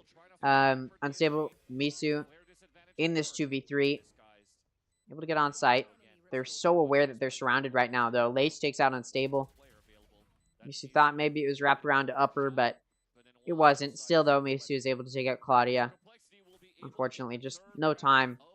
Misu going to go to save the Phantom. So, looks like I'm actually going to start this map off. Looking for revenge. Gets the first 3 in a row. This guy's going to start this off with pretty bad eco. And they lack any forward momentum as well. So, they're going to have to switch something up here. They're going to have to move into an eco round. That may just allow Complexity to get this momentum to move further and further in their favor. However, as this guys will take an eco next round, there's going to be ults in play for either side. And that should help it to be a little bit less dominant for Complexity. And it should allow Disguise to switch it up a bit. It looks like this round, Disguise wants to challenge at A main. Once again, they do push up here. This time around, though, Unstable already has run it back up, so they're not going to be trying to pick up that orb. Skydog coming down. Now Lazy Lion actually does go back for the orb. Skydog does run up. Spots Kara, and now they... Or not Kara, sorry. Misu, and now they back out. Complexity's still going to be pushing up here. Seekers are available. Skyflash comes through, Guiding Light, and now it looks like Complexity is going to get ready to push towards A. Although that spike's been left in their spawn, so they do have to go back and pick it up. So they're going to have to wait a little while before that spike can get near or on the site. Oh, and they're actually deciding not to go towards A. They're going to go towards B. They're hoping that they faked out this A hold. Hoping that they've gotten Disguise mostly on A. And it's working. As sound is continues to be made by Raze. It's going to leave Katarina alone on B site. Now Disguise is aware that it was a fake out. Maybe too late. Katarina is able to get away with their live. Seekers come out. It's only one, though. And Katarina is immediately taken out off of the Seeker, being destroyed through the smoke. It's now going to be 4v5 for Disguised. Again, it's an eco. Run it back comes out. Unstable doesn't find any value. Hannah, though, is able to take out Lace. Does even this player count up. Unstable takes out Jazikins. Kara able to find 2. Spike does go down. Running low on time. Unstable's able to take out Kara, but then Raze takes out Unstable. Down to Hannah, and Raze flashes and runs them down. That's the benefit of the Phoenix Flash. That's the benefit of the Phoenix Flash. I guess Raze is on Phoenix. But the benefit of Phoenix Flash is that it's so difficult to anti-flash. I mean, you can, but you have to be playing anti. If you're not expecting the flash, it's going to be so difficult to dodge compared to KO flashes can be sometimes difficult, but especially Sky flashes can be pretty easy to dodge, even on pop flashes. But Phoenix flashes are very quick, and they come out of nowhere, so it's very hard to dodge. And it's difficult in those clutch situations to want to play anti-flash, because you just have to leave yourself exposed, not looking at where the enemy could be coming from. Cosmic Divide available for both teams. Early on in this round, Complexity moves towards A. Now, this is a buy from Disguise. This is their round to try and get back into this. Damage is done mostly to Raze, who has to use their Molly to heal back up, and now they don't have any shield, so there's a little bit of an advantage to Disguise to start it off. Katarina's got that operator. It's taken it over towards A, but as Disguise pushes up, Katarina may just want to use that to watch mid, or now go towards B as the Cosmic Divide has come up to allow Complexity to take B site. Now, like I talked about, there's Cosmic Divide for either side here, so it may come out from Disguised here. Ooh, Raze going through Hall, enters into a doubling up between Hannah and Musu, and does go down. Kara, though, with the operators, able to take out Flanker in Unstable, so both Phoenixes are down. Spike now goes down. Cosmic Divide drops as that Spike goes down. Attacker Lockdown can end up coming out. Will play a good amount of time. Lazy Lion coming for the flank. Tries to go for the flash. Kara doesn't get blinded and is able to take out Lazy Lion. It's now going to make it a player disadvantage for Disguise. That Operator and Katarina is difficult to retake with. But right as the Cosmic Divide is coming up, Katarina is able to actually get a nice cheeky pick there. Jazzykins, though, takes out Misu. Worked out really well. Prevents the defuse. It does get to half. Oh, Opshot misses. Hannah's still able to find the pick. Spike is halved. It needs to be held here. And yeah, there's just no time. So everybody dies. But it doesn't matter for Complexity as they get their 5th round in a row. This guy's down going to have to take a timeout. There's just no other option here. You sort of just have to. You sort of just have to. Hint, hint. This is when you take a timeout. Maybe they don't want to. Maybe they want to wait until after the eco. But that's 6 rounds in a row, assuming they don't win their eco. These guys could be off to a very bad start here. Now listen, their first half of Fracture wasn't great, but it wasn't this bad. No, they are going to take a timeout. I think Disguise is just struggling to find these early picks. Complexity is willing to rotate very quickly, and they've managed to bait Disguised out quite a few times, so I think Disguise just needs to be more stable on the site. They've gone for, in that previous round, they went for an aggressive flank, but they didn't play together, so they got taken out by an operator. Both players got taken out by the operator, being held by Kara, so I think if Disguise can switch it up, maybe play a little bit more together, be willing to rotate together, and try not to be faked out too quickly.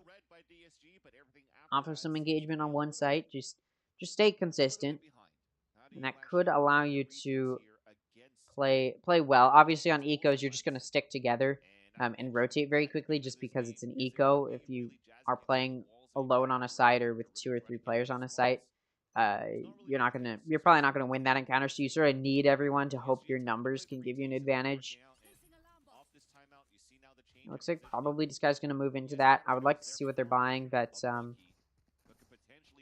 W production here. 4 seconds left. It looks like this round's going to enter. There you go. This guys will be on an eco. Later, I'm going to come out from Katarina. They're trying to go for this aggressive play down B long. But you can see, Guiding Light comes out from Complexity, does go off, and a Guiding Light has come out from Disguise as well. So they just back out of that B, and now they're moving towards mid. Look at this, though. Unstable's in mid. I'm going to use it. Gets a flash out. Oh, whiffs the Sheriff shots, though, and Raze is able to take them out and take out Hannah as well, leaving A site vulnerable. The exclusion of Misu still there, but all Misu has is a Sheriff. Can't really solo hold very well. Raze does have run it back to use, but being up 2 players may not want to. Claudia is able to take out Katarina coming in through connector in towards Art. Does make it a 2v5 here. Spike goes down. Claudia within Art. Lazy Lion trying to push up. Raze has managed to take out Misu and CT. Ooh, okay. Whiff shots from Claudia. Gun can even be picked up. Now Lazy Lion may just want to watch exits. Down to 8 HP. You're not going to be able to do a whole lot here. Yeah, too many players holding this angle. Lace going to take out Lazy Lion. Complexity gets their 6th in a row now. So that eco off of that timeout does not come through with very much value at all. Only 1 pick. And it's because of a bit of a mechanical difference there. Complexity knew that if they lose this map, it would be a very bad start for them. And so they decide not to lose it. Although, what I will say is I said I didn't like Neon on this map, and, well, Neon's not finding very much value for Complexity, so take some credit there for that call. This guy's going to be on a bye here. If they don't win this round, I'd say that's when you use your second timeout, because you're looking at a possible 13-0. Katarina push up into B-long cubby. Whiffs the shot with the op. Could have been an easy kill there, but whiffs it. And now is able to get away. This run it back can come out from Raze to clear out so much space. Katarina's op able to take it out. But then it's swung by Jazzykins. Katarina will go down. Unstable's able to trade Jazzykins off, though. Does make it a 4v4. But Complexity's baited out on B. That run it back was used as a bait to allow Complexity to get onto A site. And you can see Disguise was very aware of that fact. So they're ready to start this retake. They weren't able to stop this plant. Ooh, Misu almost catches Claudia placing down that util, but timing not going to work out there. Running back is available as well as a lockdown, and it does come out. Raze, though, going to try and destroy that lockdown. Comes through. Oh, whiff shots from Hannah. Claudia is actually able to take out the run it back from Unstable, but two players now caught out by that lockdown. Suppressed. Detained. This allowed Disguise to start the defusal. What a good flash from Raze, and it allows them to find 2 picks onto Unstable and Hannah getting their 3rd kill in the round. And at this point, we could be looking at a 13-0 from Complexity if Disguise doesn't switch something up soon. As it just seems as though Disguise is completely at a loss for what to do in these rounds. They can't find early picks. They keep getting outplayed. Complexity is winning these duels. Disguise has no idea how to anti-flash these Phoenix flashes. They don't know how to get in control of the map. They have no map control. Straight up, Complexity is allowed to just move wherever they want to, and Disguise does nothing to stop it. And it's starting to become a key factor here. Overdrive is available for Jazzykins. So, starting to not look that good for Disguise already in this round.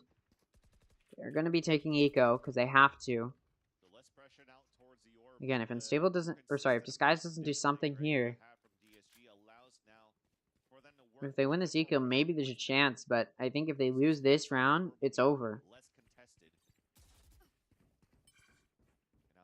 Complexity pushing up here.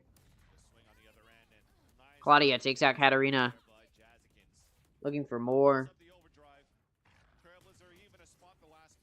Skydog is going to be destroyed by Hannah, but it doesn't matter because it can be followed up with a kill. Jazzykins Overdrive finds some value. Unstable able to take out Jazzykins, but it is immediately traded off by Raze. And it's now going to be a 2v4 for Disguise, and this Eco not going their way. Running back is already back up for Raze.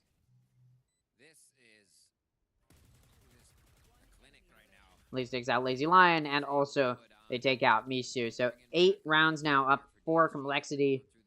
And at this point, it may just be over for Disguised. Again, 13-0 is a very real possibility here. Again, Disguised needs to switch something up here. If they lose this bye, that's when they take their second timeout, because at that point, you go into the second half with less than 10 rounds. Or sorry, with 10 or more rounds for your opponent. It's pretty much over. I mean, there's a very low chance that you'll be able to make a comeback. Running back is available for Raze. Complexity able to get in towards A. Molly coming out towards backside, towards dugout. Now Complexity is getting into A site. Getting ready to go get the spike down.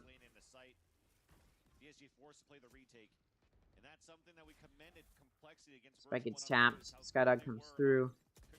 Hannah able to take out Jazzykins. Misu able to lock down CT. They take out Kara and Lace, and Spike goes down in secret. And Disguise can now guard it.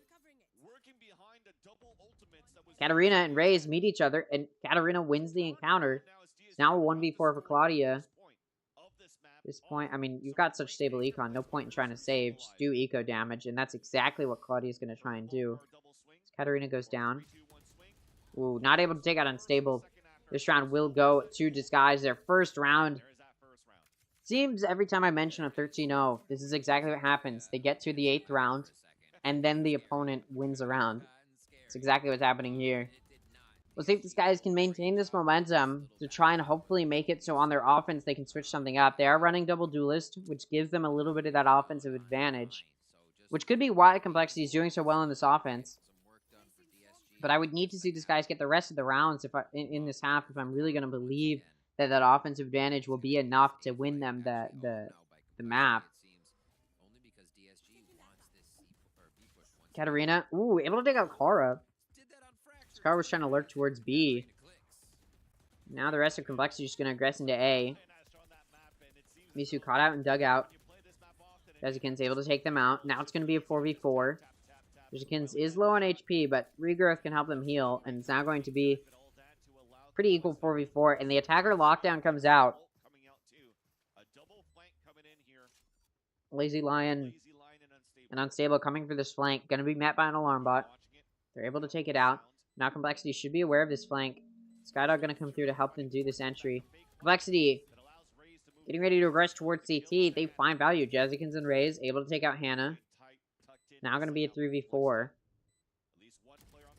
Claudia takes out Unstable. Katarina and CT able to take out Lace, but then Lazy Lion goes down. At this point, I'm typing GG. I think Disguise might be done in this map. Good job on Fracture, but it looks like Pearl will be over. Be shortly here. Yeah, I mean, you can see their mental's gone as well. Katarina just whiffing those shots. Raze with a third kill in the round. Complexity starting to look very, very good on this map. Cosmic Divide available for both teams. It seems, although this guys had a good amount of success yesterday against version 1, it just doesn't seem like they're able to follow through that success with another successful Pearl. It's just incredible. The positioning that they get to before flashing, the way the flashes are just catching. Yeah, they went into the second half up 5 rounds, so it's 5-7 for Disguise against V1 after the first half.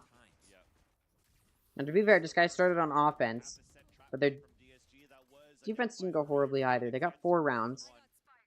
Their score was 13-9, I believe. So 13-7 actually. They only got 2. Never mind. I thought it went better than that. I don't know why I thought it was 13-9. Regardless, in this round, Complexity progressing towards A has been denied. Kara and Claudia have gone down. Misu 7 HP now. Hannah with 60. Run it back. Bladestorm, Cosmic Divide, all available for Disguise. They want to secure this round. They want to get that 9-3.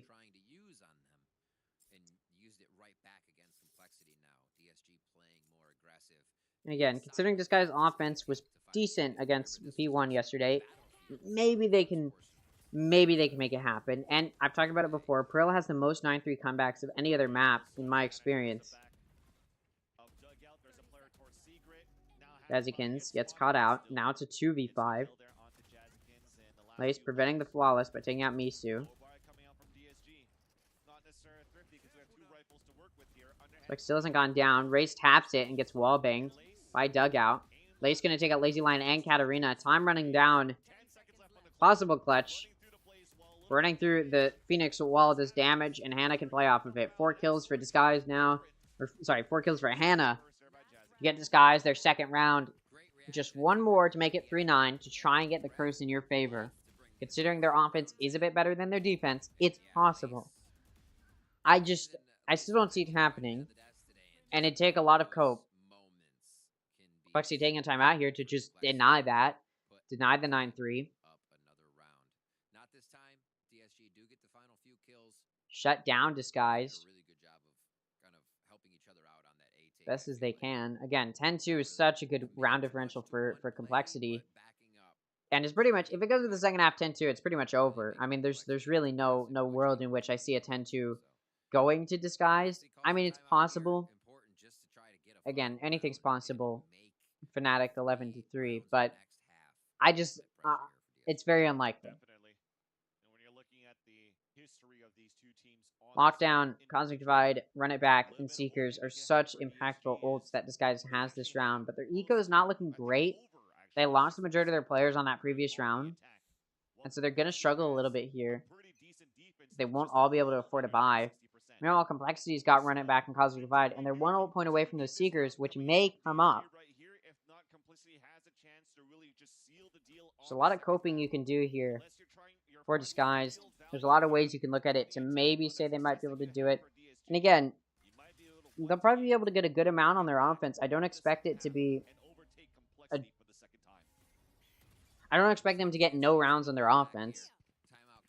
Unless it's 10-2, and then there's a possibility, but...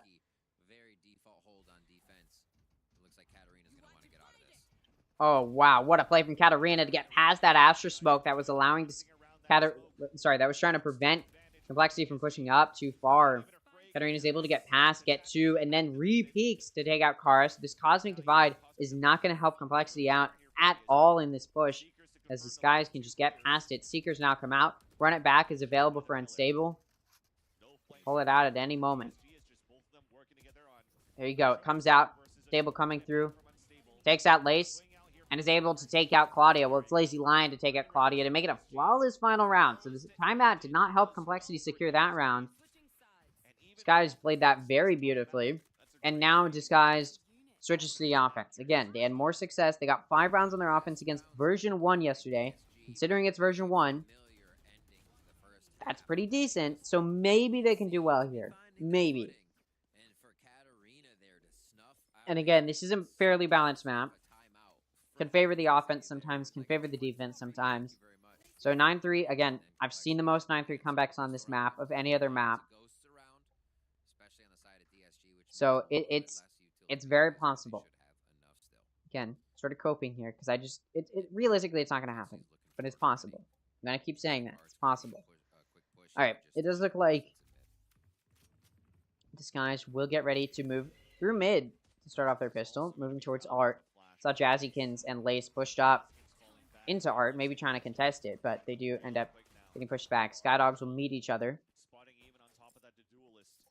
Both get destroyed. Now Disguise will start moving up through Art. Jazzykins has to back out of Art and through Connector towards CT. Unstable is actually able to take out Lace on site through Art, so site can be taken. Claudia is in main. Gonna try and take out that Spike Planter. Not able to do so. Katarina ends up finding that pick. Kara coming in through backside along with Jazzykins and Raze. Raze is on top of wall. Ooh, taken out by Lazy Lion. Kara's able to take out Katarina, who is in Cubby. But Misu takes out Jazzykins, and it's now going to be a 1v4 for Kara. And Lazy Lion will take out Kara. This round will go to Disguised. A much-needed pistol round win. If you're going to make a comeback, a 9-3 comeback, you need that pistol. And that's exactly what Disguised did. So now they're going to be able to force a buy. Get some good econ moving. We'll see if they're able to carry that momentum through. Again, I'm a little bit apprehensive. I've said it a lot, but if Complexity gets to that 12th round, it's pretty much over, but I don't know. I've said it a lot, but I never believe in a comeback until the team that needs to make a comeback is winning. And it's because fake comebacks are so possible. Now, to be fair, Complexity is pretty far away from that 12th round. This round, Complexity going to be pushing up towards A to do an aggressive defensive hold, and it's pretty much denied. They do some good damage here and there, but both Jazzykins and Raze go down. Lace is also there. Doesn't take damage. Misu lurking over towards B. It's going to try and take out Claudia, and they do. So now the rotate can come through from Disguised. It's now going to be a 2v5 here with Lace and Kara. To try and prevent a flawless round, because if Disguised flawlesses the round, they may be able to take a good third round as well. Oh, it won't be flawless. Kara takes out Misu. Kara also going to take out Hannah. They do go down to the hands of Lazy Lion. Then Lace from CT able to take out Lazy Lion. Katarina's managed to get through for the flank, though, and Lace does go down. These guys will take the round, but they do lose the majority of their players. So this next round, which will be a bonus from Disguised, they won't be buying anything additional. And Complexity is going to be on a full buy, so there's a big gun advantage for Complexity. Now, Misu did save the previous round, took an eco, and just kept the ghost from the previous round win, from the pistol round. So Misu will be able to get a Vandal. So there's going to be the majority of the players for Disguise with guns. but it is still a bonus, and the gun advantage is still in the hands of Complexity. Looks like Disguise wants to push towards A, and once again, Complexity going for an aggressive A hold.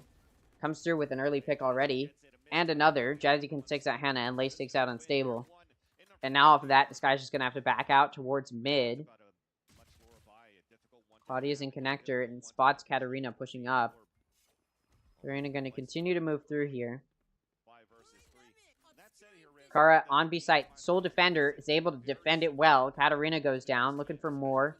Crushing comes through. Misu in B lane can't swing. Asher Smoke prevented this push, but Misu in B lane does get taken out. It's just down to Lazy Lion, and Kara going to take it out. So it's a flawless buy round from Complexity to try and shut down any hope of a Disguise comeback. But that, like I talked about, was a bonus round from Disguise. They're going to be able to pick up some guns now. It's going to be a full buy from both sides. Run it back, and Seekers are available for Disguise. So 2 ults in their favor. Could be a key factor here. Kara did end up getting up that Cosmic Divide as well. So there is an ult for Complexity. But the ult economy is more in the favor of Disguise right now. They're going to want to use them here because they want this round so badly. Especially considering Complexity, off of a flawless buy, did not have to make it an expensive round. So they've got some good eco. So Disguise needs to win this to start to shut down that economy that Complexity has built up. Disguise getting ready to push down B. Katarina made a little bit of progress in mid, decides to back out. Seekers come out. Run it back has come out. It's down to Race to clear out space. Able to take out Kara very awkwardly in Hall. Jazzykins is in B link. Not going to prevent the plant. So Spike goes down. Planted for long. Now it's a 4v5 retake that Complexity has to make happen. Guiding Light comes through. Try and get some vision. Doesn't blind anybody, but Complexity wasn't looking to play off of it. Lazy Lion able to take out Jazzykins, and Unstable takes out Raze. It was in Hall. So they tried to take control of Hall. Claudia able to take out Katarina from CT, but Hannah trades it off, and Lace also goes down. So Disguise, although it's not a flawless round, they only lose 1 player to win that round and get their econ moving in a positive direction. Meanwhile, Complexity, like I talked about, was going to be able to buy off of a loss. Disguise needed to win that to break down that econ, and they did just that. So Complexity is able to get a buy going this round. But you can see they're on low eco. So if they lose this, they will have to take an eco round. Run it back, and Cosmic Divide are available for Complexity.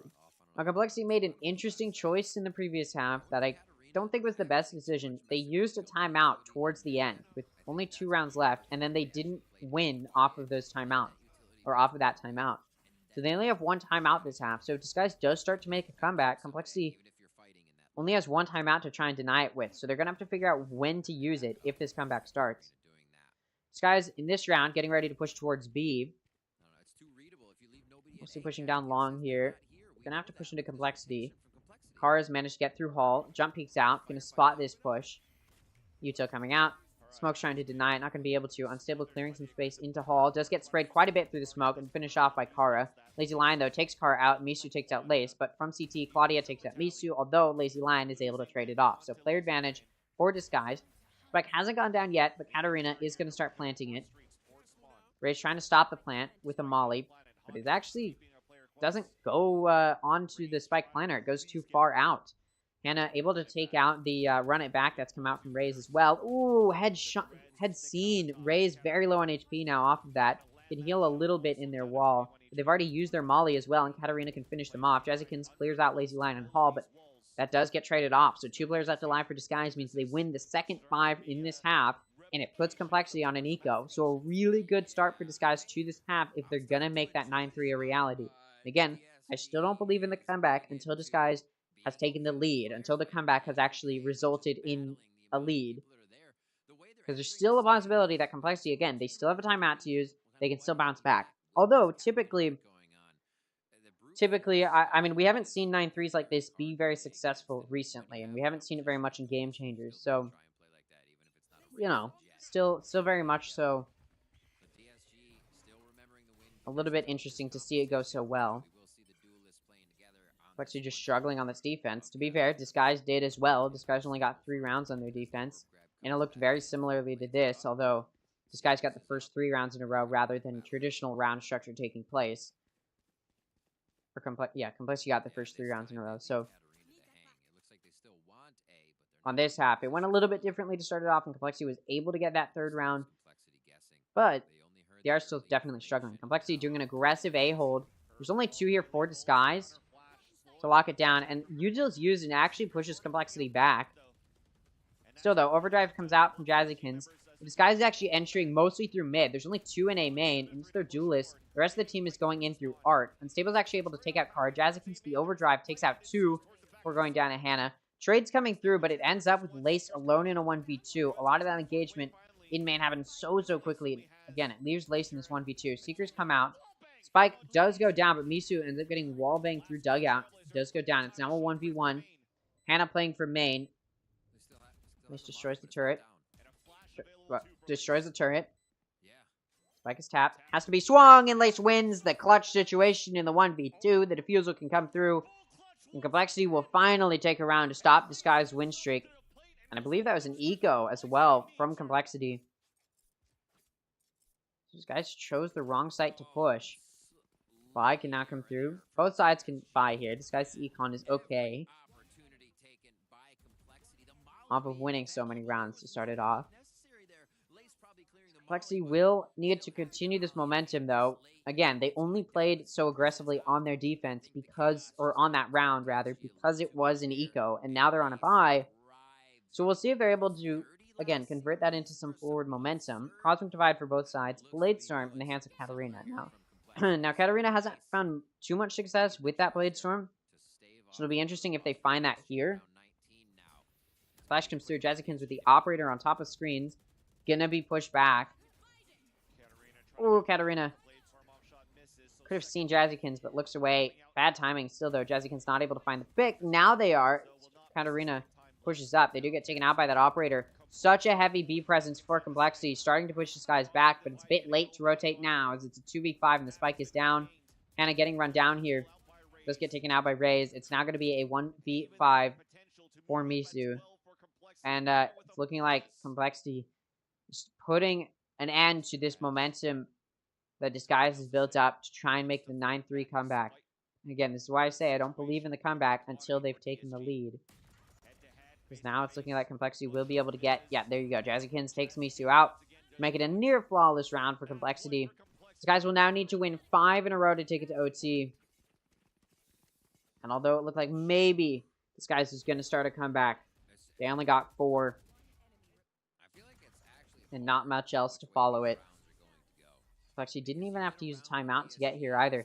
This guy does have a timeout to use, but they're not using it here. They're just going to follow through. Just going to force a buy and deal with it. Now, this is, of course, again, 12th round for Complexity, so this guy has to force a buy despite being on low eco. They do have a lockdown to use this round, and they're going to want to use it. They also have... Ooh, they got to run it back. There you go. It's going to come out. Unstable going to try and do some entry. All they have is a Sheriff, though. Don't find very much value. They're able to clear space, though. And it did push Complexity very far back. Complexity also knows that this lockdown could be a factor.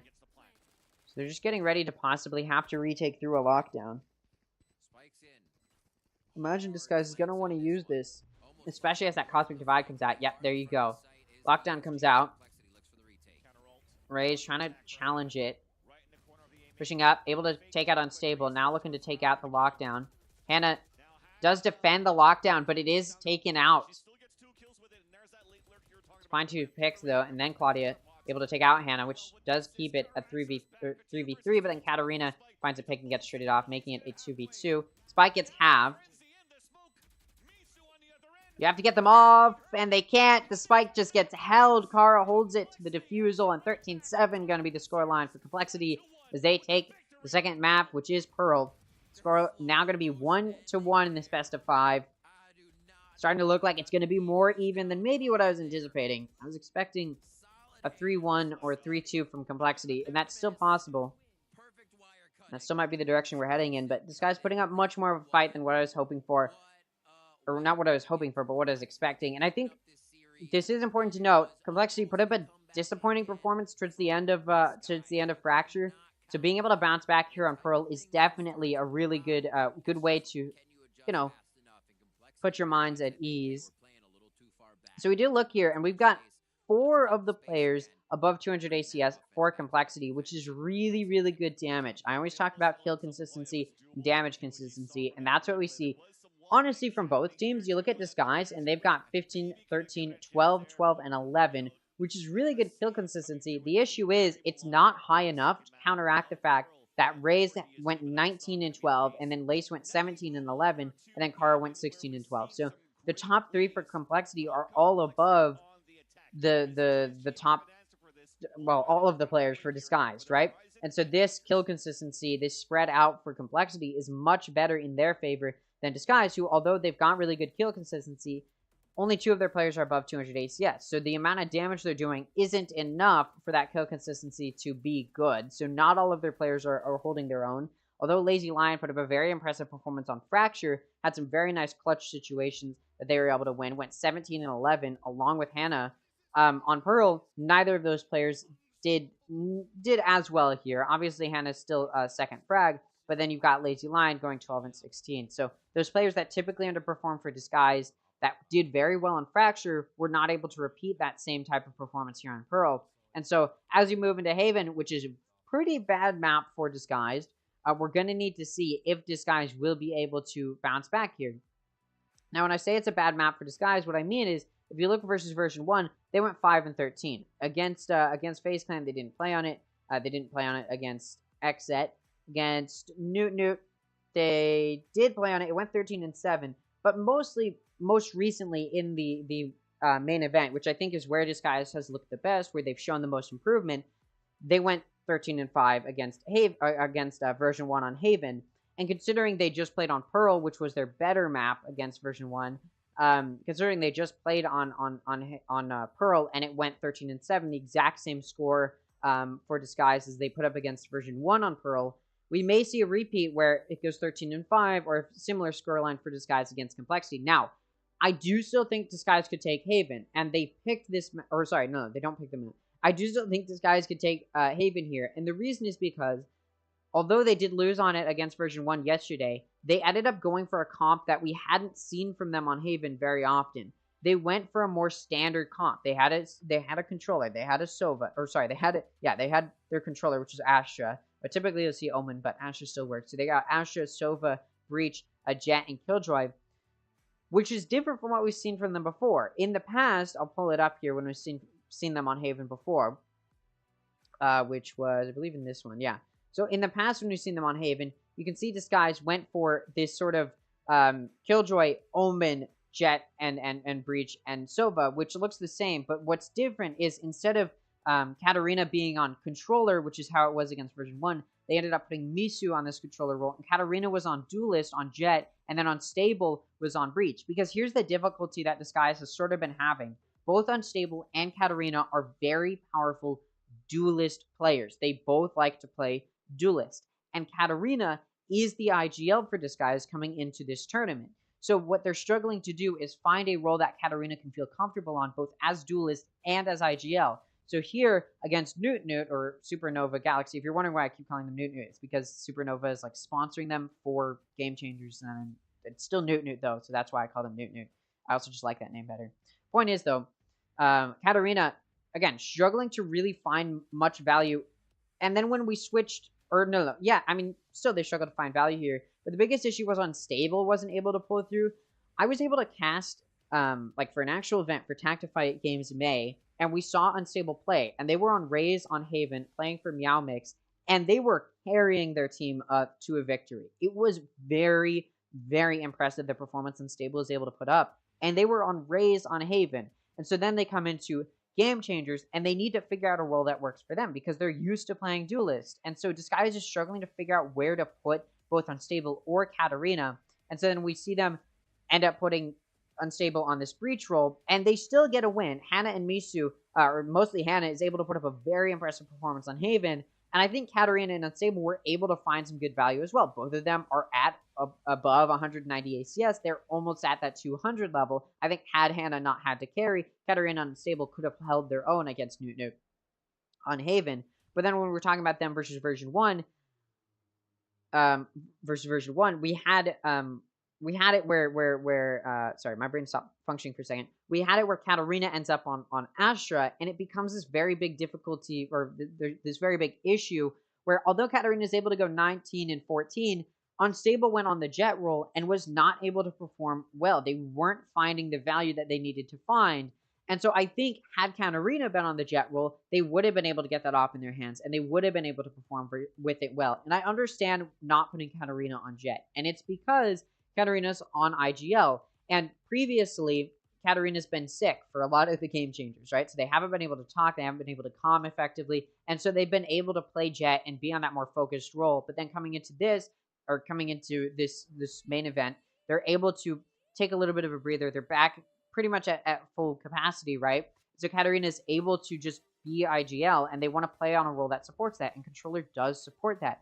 The issue is, you're going 300 ACS on Astra, right? You're carrying your team on Astra. You need to be on Duelist if you're going to be putting up high numbers, especially when you are a Duelist player, and Katarina is. So I want to see them go back to where they were before. I want to see Unstable on Breach, and I want to see Katarina on Jet, just because I think we could see a better performance in that regard, to where they may be able to take a map up onto Complexity on Haven. I think that would be a way that Disguise would be able to take that map there. We'll go and take a look at any map highlights from Haven, and then we will go ahead and take a look at the analysts, what the analysts have to say about Pearl. Sorry, not Haven, on Pearl. The highlights from Pearl. There you go. And then we'll take a look at what the analysts have to say. Kills right there. As Kara is pivoting all the way across the other end. The headshot on first, and the second one!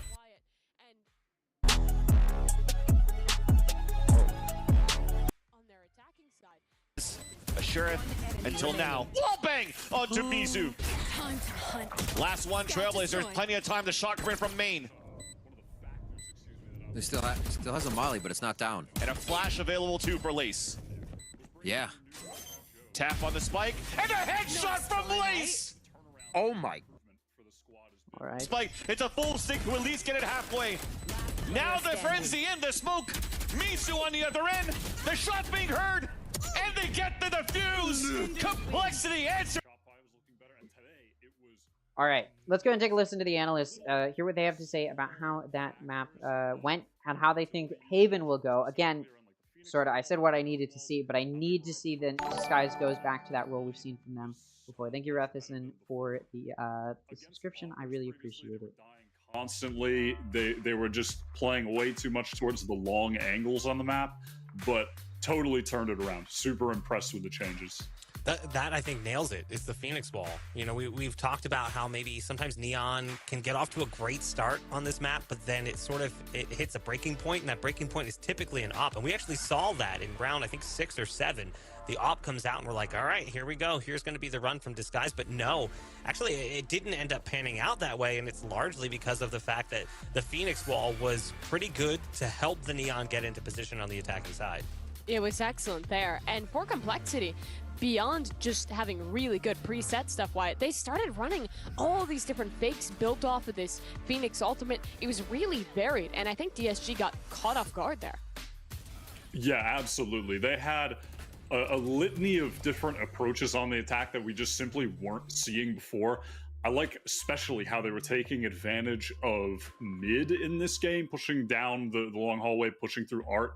Their splits were really effective, and that was a layer that they didn't really have earlier in stage 2. And the player that you saw in 2 of those final clips was none other than Raze. They had an incredible map here on the Phoenix, and was the tip of the spear for so many of these setups, Bach.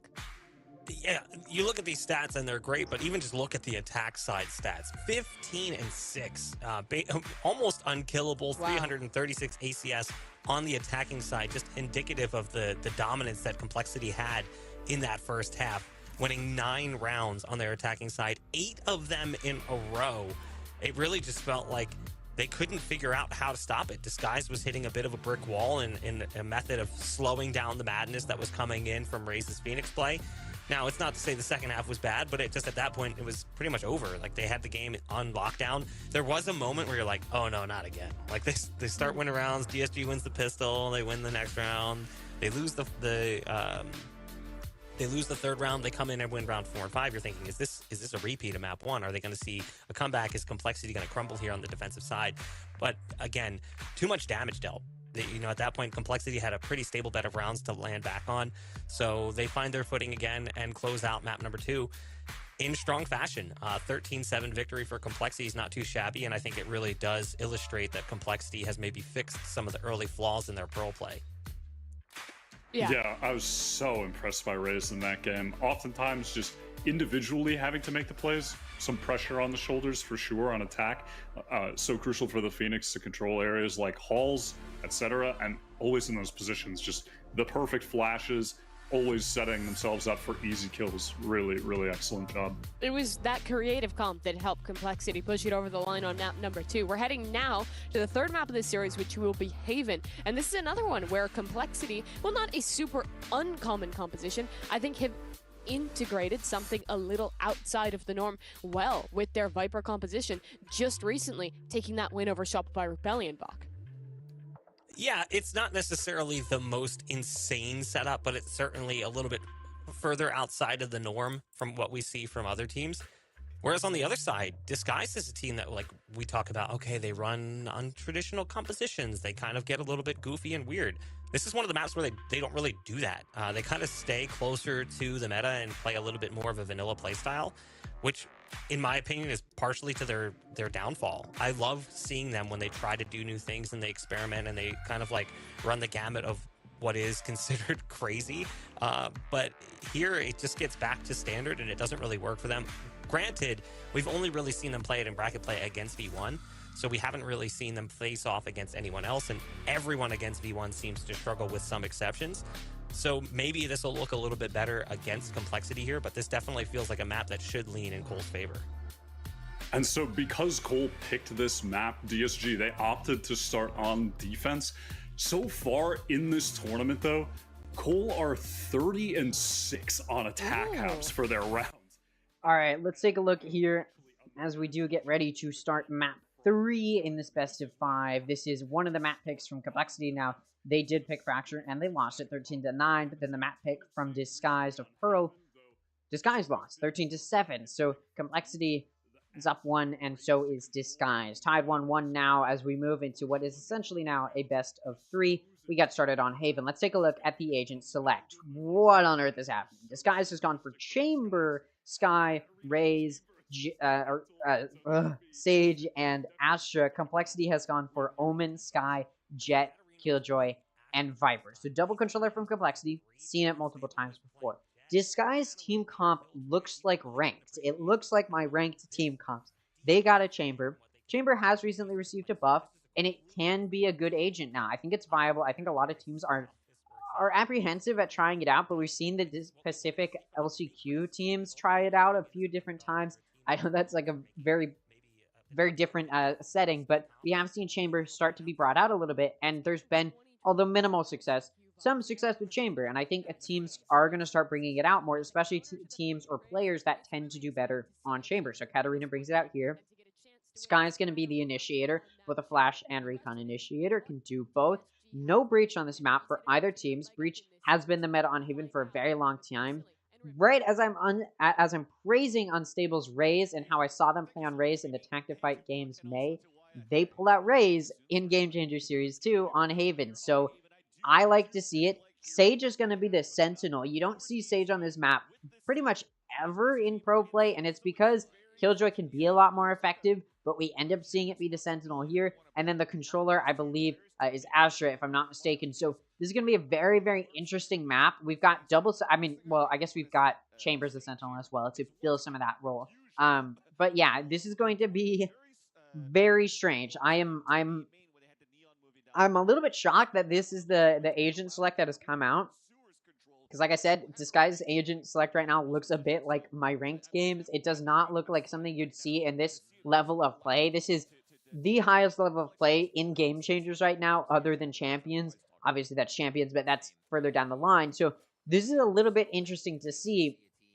And Disguise, we'll see if they find success with it. They're starting on the defense. They're running a more defense-oriented comp, running double Sentinel, and only having one Initiator. Typically, it's double Initiator on this map. That's the meta. You got a Breach and a Sova. But here, we don't have that. So we'll see if Disguise can find value here. Complexity going to start off this offense, rushing into C. It's going to be down to Misu to lock it down, and they find 2 onto Claudia and Lace. They do get traded off by Jazzykins, and Raze is actually able to take out Katarina through mid-window, but Unstable does trade that pick off. So it's a player advantage for Disguised.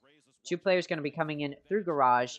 We've got Hannah coming in through CT. Jazzykins going to be pushing up, looking to take out that player in CT, but now moving their attention towards B and Garage, and mostly just C-Link.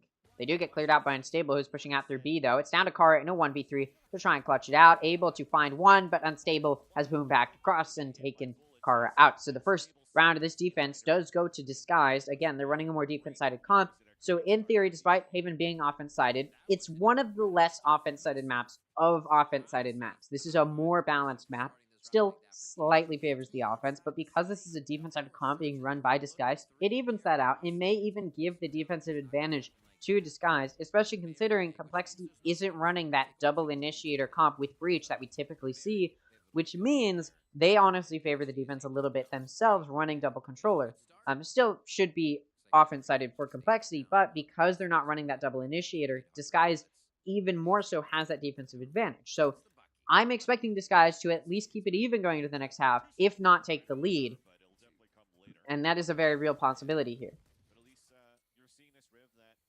Looks like Complexity going to try this eco by pushing in towards A, but off of being spotted by Unstable, a wall ends up coming out from Hannah, and it's a pretty effective wall, not going to allow a push through short. And off of that, Complexity's like, alright, we'll just get out of here, and they do. They're backing out, moving towards mid. Now, Katarina is on B site with a Bucky, and they have those TPs set up. So as soon as they see these players pushing up into B, they fire a shot off with the Bucky and TP out. We'll see if this push will swing them close. It's a... Oh, Katarina actually just TPs away. Decides to get out of there. But hearing that TP ends up just pushing Complexity off of the site, and it looks like now they're going to go back towards A, where they have Raze lurking up. You can see Disguise off of cutting sound on B. They do decide, all right, probably going to be an A hit, and they're rotating back over here. Unstable going to see Raze push up. Pop Flash comes through. It allows Complexity to push up slightly. Hannah, though, going to find 2. Kara's able to take out Lazy Lion, but Unstable takes out Claudia, and it leaves Lace alone. Down long. Able to take out Unstable. And does get finished off by Misu. So, Disguise will take that 3 players left alive on this round win. So, they take the 2-round lead to start it off. And now, we will see Complexity moving into an eco. And they did some decent eco damage in the sense that they killed 2 players. So, that does prevent Disguise from taking a flawless or a near flawless round. Which does mean Disguise going to have a bit of an eco disadvantage. Complexity going to have a pretty substantial eco advantage on this full buy. We will see how it is played here. Looks like Disguise wants to... Disguise wants to go for this aggressive A long push. And it pays off. And Stable's actually able to take out Jazzykins that Vandal was held onto from the previous round. And given over to Unstable, and it finds value. And now that Showstopper is already up for Disguise to try and secure this round with. Makes it a 5v4 as well. Sage Wall ends up going down short, which will make it difficult for Complexity to push through short. They're able to destroy one of the segments, actually 2 of the segments, but they're going to need to take out 1 more if they want to push through short. And they don't take out that segment, so now they're going to rotate it over towards C, where they do have Raze, surprise, surprise, looking up towards C, where they are rotating. Of course, Viper Lurk, especially because they're running double controller, you're gonna have that Viper Lurk. You can see Disguise is ready for this. Oh, timing as Misu jumps on a platform is right when Complexity starts pushing into the site. So Disguise is gonna have to retake, and they're pretty far away from this site. So it will be a 4v4. Gun advantage still in the hands of Complexity. This is gonna be difficult for Disguise, especially Katarina here, who only has a Bucky. Ooh, Lace cleared out by the Showstopper. Or no, not cleared out. Lace able to get away from the Showstopper. Although Lace does go down to it. Lace takes out Unstable. Hannah takes out Lace. It's now going to be a 3v2. Disguise has that player advantage. Vandal can even be picked up here. Spike, though, is planted for long. So it's going to be very difficult here. Flash comes through. Anti-flash measures. work out. Kara is able to take out Lazy Lion. Claudia takes out Hannah. Spike is halved. It's going to have to be a 1v2 clutch from Katarina, though, and time is ticking down, and they're hit by the Seeker. They are blinded. Able to take out Kara at this point, just going to try and do eco damage. They likely won't be winning the round, and although Complexity wins the round, they lose all but one of their players, so they may not be able to get a bye going this next round versus Disguised, who will be able to get a full bye going off of taking that bonus round. It does mean Complexity's in such a bad spot at this point in regards to their ability to perform here. Look at that. Bulldog and Guardian are two of the guns in their hands. So yeah, they're at a gun disadvantage. Although it's not a big one. It's very minimal. But still, it could play a factor here. And once again, Complexity going to try and push down A. And guess what? Once again, this guy's holding an aggressive A push. Katarina's actually got an operator. And they're pushing up inside the range of their TP. Flash goes down short. And nobody's there. Katarina's been left alone to lock down this site. Again, this operator's much closer than likely what Complexity would be expecting. And they find a head tap off shot onto Jazzykins. Nice shot there, and they TP away. Off of that, Disguise is going to be able to play pretty much wherever they want. Meanwhile, Complexity's having to rotate. They once again have Raze lurking towards C. They haven't been able to make any progress down C long. So Complexity's going to try and aggress through Garage. Oh, and a flank from Unstable as they come through Garage window, and they find two before getting shut down. But Lazy Lion takes out Lace and Raze. Not before Raze takes out Unstable and Garage, but at that point, 4 players left alive for Disguised. And Complexity, again, they forced to buy that round, and they were at a gun disadvantage. And that didn't end up playing a big factor. It was just Disguised played that super, super well. And, well, it resulted in a round win for Disguised. So Complexity's going to have to take an eco.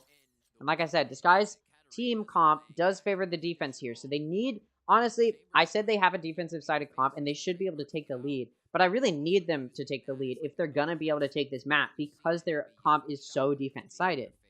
If they're going to be on offense, or when they switch to offense, they're going to struggle a little bit more. Although, again, I've seen Unstable play on Raze on this map super, super well. And this is the Unstable on Raze on Haven that I was excited to... That made me excited when I heard that Unstable had been picked up by Disguise. I was like, wait a minute, I know this player, and I know they can play Duelist really, really well. So, maybe a bit excited to see them play, and now they're on Raze on Haven, exactly how I saw them perform so well before. So, I'm... You know what? Maybe Complexity is going to struggle on this map. Misu able to take out Kari. Now, Viper's Pit has gone down on C as the spike has gone down. So Disguise does have to clear into this Viper's Pit. Jazzykins is able to take out Lazy Lion. Wall has gone up to allow this defuse to come through. Katarina has taken out Jazzykins. Unstable trying to defend the spike diffuser. Lace takes out Unstable and Katarina. The spike just going to be held, and it's diffused. And although Lace gets a nice 3k, and all of Disguise players do die, they do take the win. Good eco damage to Disguise, but they will still be able to afford a full buy here. Cosmic Divide available for Misu now. Viper's Pit nearly played well enough to secure an eco round win. It doesn't quite get there. Still, though, decent for Complexity to do that much eco damage. They're going to take a timeout here, figure out what they need to do on this offense. Because Complexity, again, running double controller, they're going to struggle a bit on this offense because they're running double controller. They don't have that usual double initiator aggressive util that the Breach meta has brought to Haven. So Complexity does need to figure out, all right, how do we use this controller util to effectively take site? They did a good job on their eco of getting that Viper's Pit down, which should have helped out quite a bit. That momentum was not really carried through with any real substance. Got a Blade Storm, and we've got a From the Shadows for Complexity. So we'll see if Complexity can, again, get on site. Their util hasn't been used super effectively. Disguise has just been doing a really good job of finding early picks. They're playing a little bit more aggressively. Katarina has found such good contact with that operator. It just has allowed for some amazing plays to come through. You look at that. We've got Katarina with an operator once again. Only player in Disguise without a gun is Lazy Lion with that Spectre. And again, that's just because Complexity did a really good job of doing econ damage on their eco.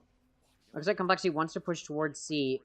from the shadows has come out from Lace, and it only spots one in CT towards C Link. That was Misu. Unstable ends up swinging from platform and does not find very much contact. And Jazzykins actually dashes into the site to take out Hannah, although they are traded off. So it's a 4v4, and Complexity has made no real progress in clearing out site or doing any entry. So their duelist is gone. And now, again, those early picks come through from Disguise, and Complexity is going to have to entry without that duelist. Fortunately for them, they're going B, and it's a good choice. And Lace has actually decided to lurk towards C, holding an off angle. Unstable walks right into the operator. Now Complexity has gotten this spike down on B. This could be a good buy round for Disguise. Or sorry, for Complexity. Misu takes out Claudia. Reyes takes out Misu, though, for a trade from back site. So it's a 2v3 here. Kara is literally 1 HP.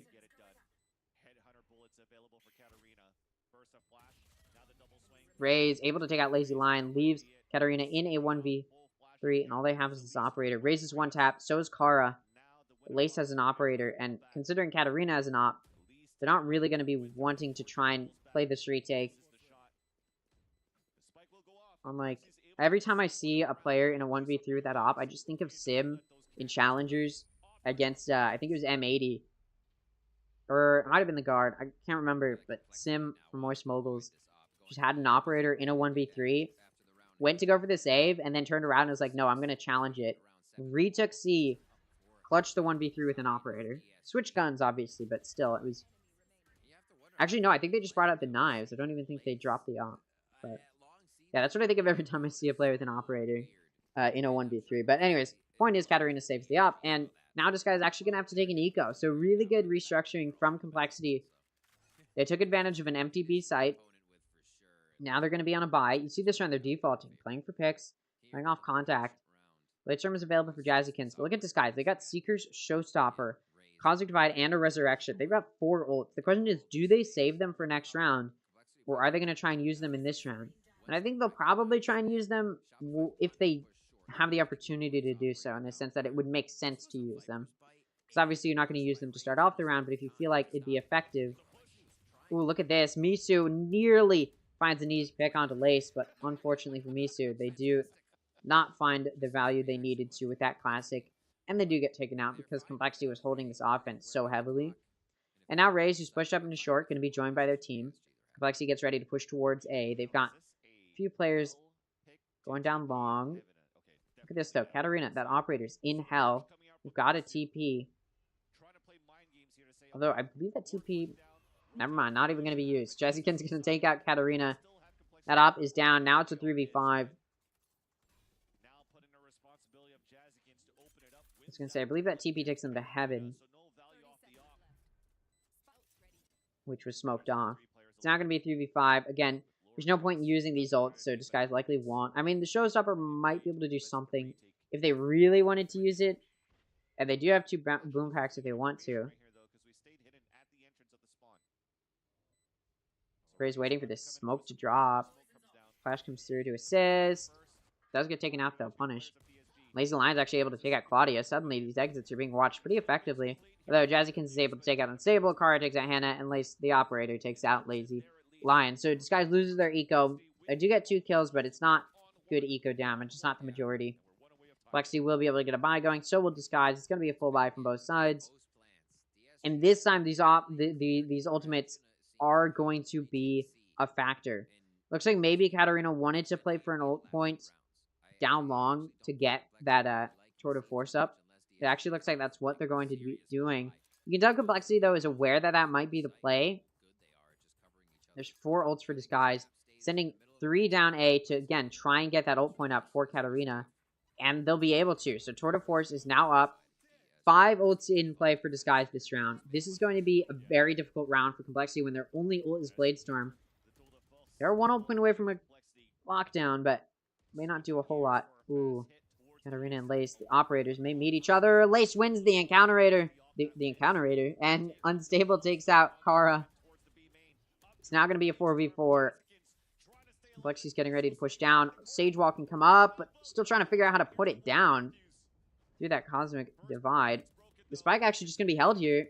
It's going to be held, and it's going to be diffused. 4v3 now. Misu finds 2 more. Lace takes out Lazy Lion and Unstable, but Misu with the 4K pulls out the classic to take out Lace.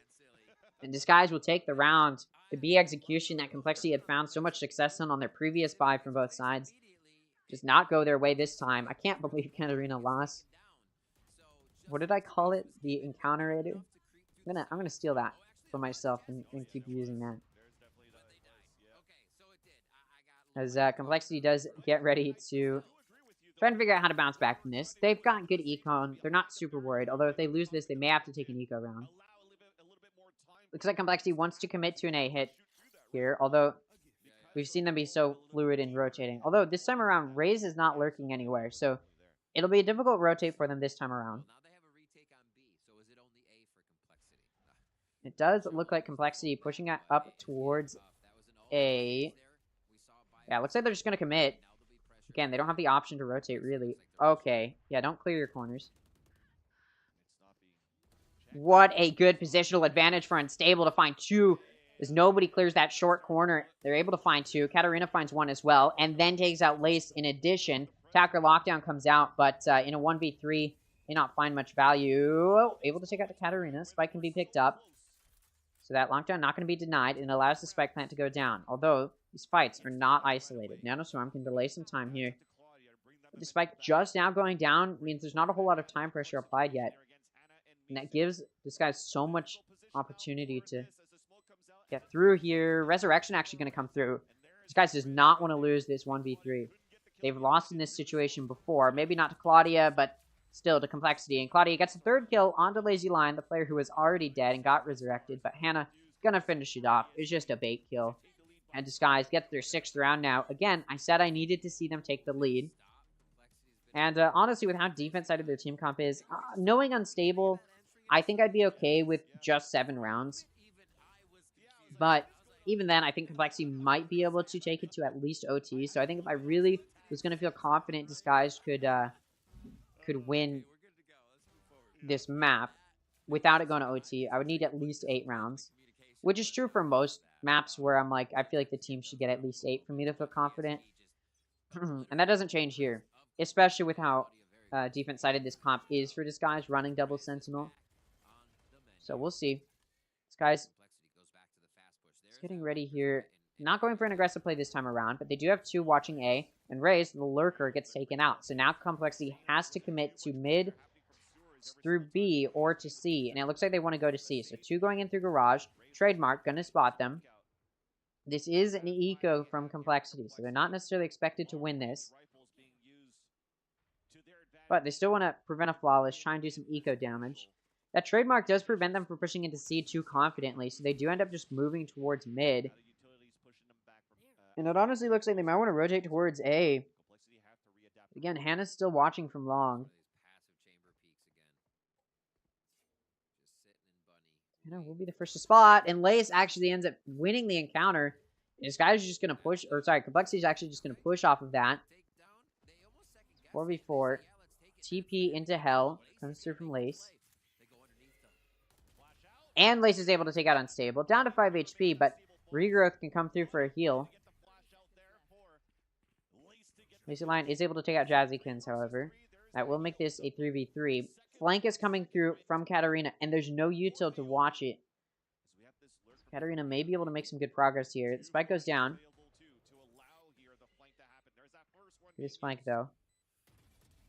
Take out Lace, and from Heaven, Lazy Lion takes out Kara.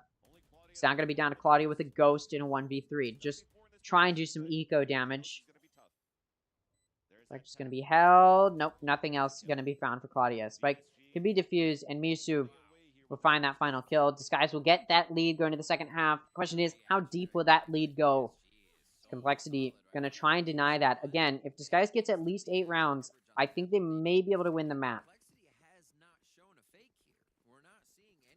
Disguise doing just about as well as they could hope for on Haven, especially with his team comp. Again, this is the 3rd time in a row that they've switched up the team comp on Haven. But this time it works out. They did not have much time in between yesterday and today to practice a new Haven team comp. But I guess after their poor performance yesterday, they're like, you know what? Let's switch it up. That's exactly what they've done, going for pretty much the old meta here. It's working out. So it looks like Complexity wants to move towards C. Once again, they've got Raze lurking in A. But at this point, Disguise has gotten wary to the fact that there may be these sort of lurks coming through.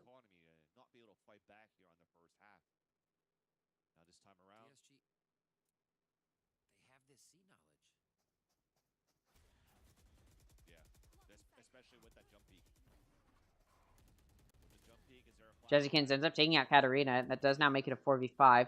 Complexity takes out Claudia, takes out Misu. Hannah able to get a trade pick on a Jazzy, but then Lace does trade that one off. So it's a 2v4 here. Disguise unable to defend this C site. And Disguise just trying to get to that 8th round, but it's not looking possible here. He's holding this tight angle, and boom, finds that pick onto Unstable. Lace having such a good game here. Skyflash comes through. Turret can spot Lazy Lion in Garage. Now Lazy Lion restructuring themselves to maybe go through C-Link. At this point, Lazy Lion may just want to save. Or at least try and find exits, because surely just no way they defuse this spike. They need to be on it pretty much now. And yeah, Complexity going to get off the spike, go down long. They're not going to go into C-Link. They don't even want to give Lazy Lion the chance of finding that pick. And Complexity will find their 4th round. Disguise has decent eco, so they will be able to buy. So will Complexity. So it's going to be a full buy from both sides to finish it off in the half. There's a Showstopper and a Cosmic Divide available for Disguise. No other ults. There's only one, I believe, 2 ult points away. So there's probably not going to be any other ults coming up. Yeah, it's the Seekers that are 2 ult points away. Could still come up, but it's Lazy Lion, so they'd have to find quite a bit of value. I don't know if it'll happen. Viper Spit is available for Complexity, and they're 1 ult point away from Seekers and a Lockdown. So Complexity could get some of those ults up in this round. Their ult economy looking pretty strong here. Looks like Complexity wants to take it through to B, through mid-window. It is smoked off. Skyflash comes through, and they're getting ready to push into B. Katarina in C-Link wants to peek it, but they are smoked off, so they really can't. Trademark is destroyed. And Lace able to take out Katarina. Spike doesn't go down, and it doesn't look like Complexity wants to commit to B. They actually want to maybe take it A, where Raze has sort of just been sitting, watching A lobby. Unfortunately for them, though, that might be a bad spot, or a bad decision, because it is Disguised and Lazy Lion here. Disguised. Hannah and Lazy Lion here to lock down this site. And Complexity has struggled to get into A site. Hannah able to take out Jazzykins. Spike down now. Hannah also going to take out Raze before going down, but Kara takes out Hannah and Lazy Lion to give them back that player advantage. Claudia with a nice lurk through Garage is able to take out Misu. It's now going to be a 1v3. As Unstable is in this 1v3, Complexity is actually rotated over towards C. Continuing to be fluid. And this is sort of why this map can be offense-sided. It's because it's difficult for the defense to rotate quickly. And so it's a good decision to rotate. It's the same reason Lotus can be offense-sided, although Lotus is a lot more offense-sided because it's so much easier for the offense to rotate. But still, Unstable does have this Showstopper to utilize. Waiting for the smoke to drop. Nobody's playing on site. Spike is planted for long. There's a player in Garage. There's a player down long. Stable, again, has this Showstopper. Oh, they're not going to clear. Ooh, yeah, no. Wow, doesn't even get the opportunity to use the Showstopper. His Lace is pushed up, down C. Unstable, completely unexpected. Or Unstable, completely unexpecting. Caught off guard, and they do go down. So, Complexity gets a 5th round. So, I said I wanted to see at least 8 for me to feel confident these guys can win the map without it going to OT. But Complexity denies that 8th round, so there's a very real possibility Complexity can still win this map. Although, as I mentioned, it is a slightly offense-sided map. And Unstable is on Raze, on Haven, which I've seen them do very, very well on. The main concern is Complexity's running a defense-sided comp. Not as defense-sided as Disguise, it's not double Sentinel, but it is double Controller, so it was going to struggle a little bit more on the offense, especially against a very defense-sided comp like Disguise has. So, Now that they're on defense, Complexity is in a little bit more of their element. So Disguise may struggle to find very much value, again, because of this defense side of comp. However, this round started off in the pistol. Disguised has got Katarina lurking towards C. Made a little bit of progress towards A. Now they're backing out, going towards mid. Disguised looking like maybe they want to go to C through Garage, although no, never mind. They're going in through mid towards B. Just smoke, which will stop the entry for a little bit, but Sage Wall allows Hannah to get this spike down, and now post plant can be played. Although no, it's a fake out on the plants. Now Disguise backs out, going towards Garage. Maybe a bad choice, because C is pretty heavily defended. They did not get a full rotation like they would have hoped towards that B site. They should have just committed to B, because now they're going to have to push into 3 that are on C site. And I think now they're starting to realize that. So they're going back towards B. Lace in C-Link to try and lock it down. Able to take out Misu. Spike can't be planted. Lace and Hannah meet each other. Hannah's able to take out Lace, but it is traded by Jazzykins. And yes, it was a bad decision from Disguise to rotate off of that C, to rotate off of B side initially.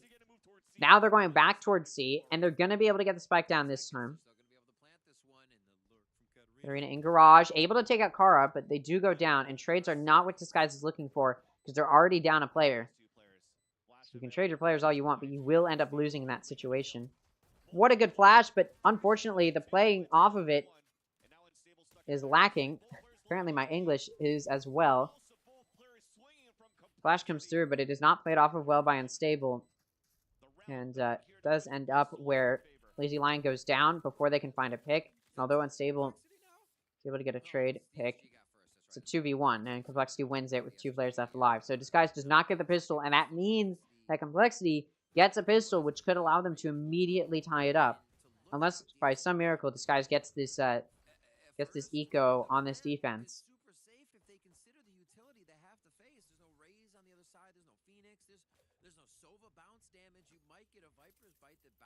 Disguise up 7-6.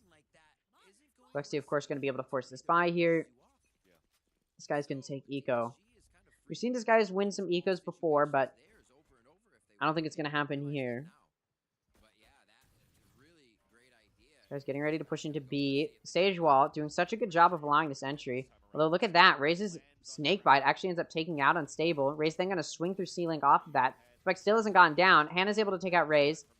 Misu takes out Kara. Jazzykins takes out Misu. It's down to a 2v3. Katarina's at full HP. Has a Sheriff. Hannah's sort of stuck here. Ooh, Katarina able to get in a bit of a superior position to take out Jazzykins, but Lace is able to take both Hannah and Katarina out. A little bit of BMing to finish it off as well. Makes it a 7-7 tied scoreline. Complexity will be able to take a bit of a bonus here. Although you do see Jazzykins ends up getting that operator in their hands. They did conserve some econ on that force buy. Yeah, I think that was well played by Disguised as much as they could. It just, you know, gun diff became prevalent. I think there's a chance for Katarina to win that if they'd just taken out Lace there. But aiming a little too high over the crouched head. This round, Disguised, of course, going to have a gun advantage moving towards A, but look at Complexity. They've got 3 stacked here on A. Skydog going to come through to clear out sight and may see the extent of that. They only see 1, though, so they don't see that full extent. Jazzykins watching short. Ooh, does spot Katarina. Whiffs the shot, though. Katarina re-swings again to try and bait out the shot, and they do. Now Disguise just going to back out, moving towards B again. Remember, they went B the previous round. Previous 2 rounds, actually, and struggled to get onto site effectively. Are going to be doing it again. Spike will get to go down this time. Finally successful, but Lace is actually able to find a pick. Ooh, Raze on a site. Finds a nice pick on a Katarina. Misu, though, takes out Jazzykins. The op goes down. Now it's a 3v4. But look at that. Lace takes out Unstable, and it's starting to look like maybe Disguise is going to lose this. And they do, as Raze takes out Hannah and Misu. Disguise, any lead they had coming into this map is completely gone as Complexity wins 3 in a row to take this map back into their favor. not back into their favor. It was never really in their favor, but now it's in their favor. And Disguise now going to have to bounce back here. A 3-round win streak from Complexity is so bad for Disguise.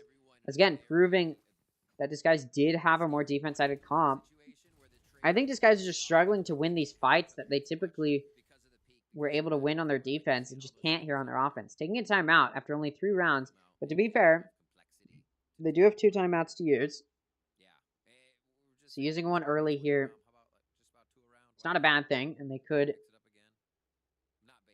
always use another timeout if they continue to struggle here. Do you need to see Disguise bounce back just a little bit? I think they're just not playing as well. Again, that util not really setting them up for success in these entry onto the site, and you know, when they're not setting themselves up, they're then having to win gunfights, and they're just not able to win those gunfights. For whatever reason, they're not on top of their game right now.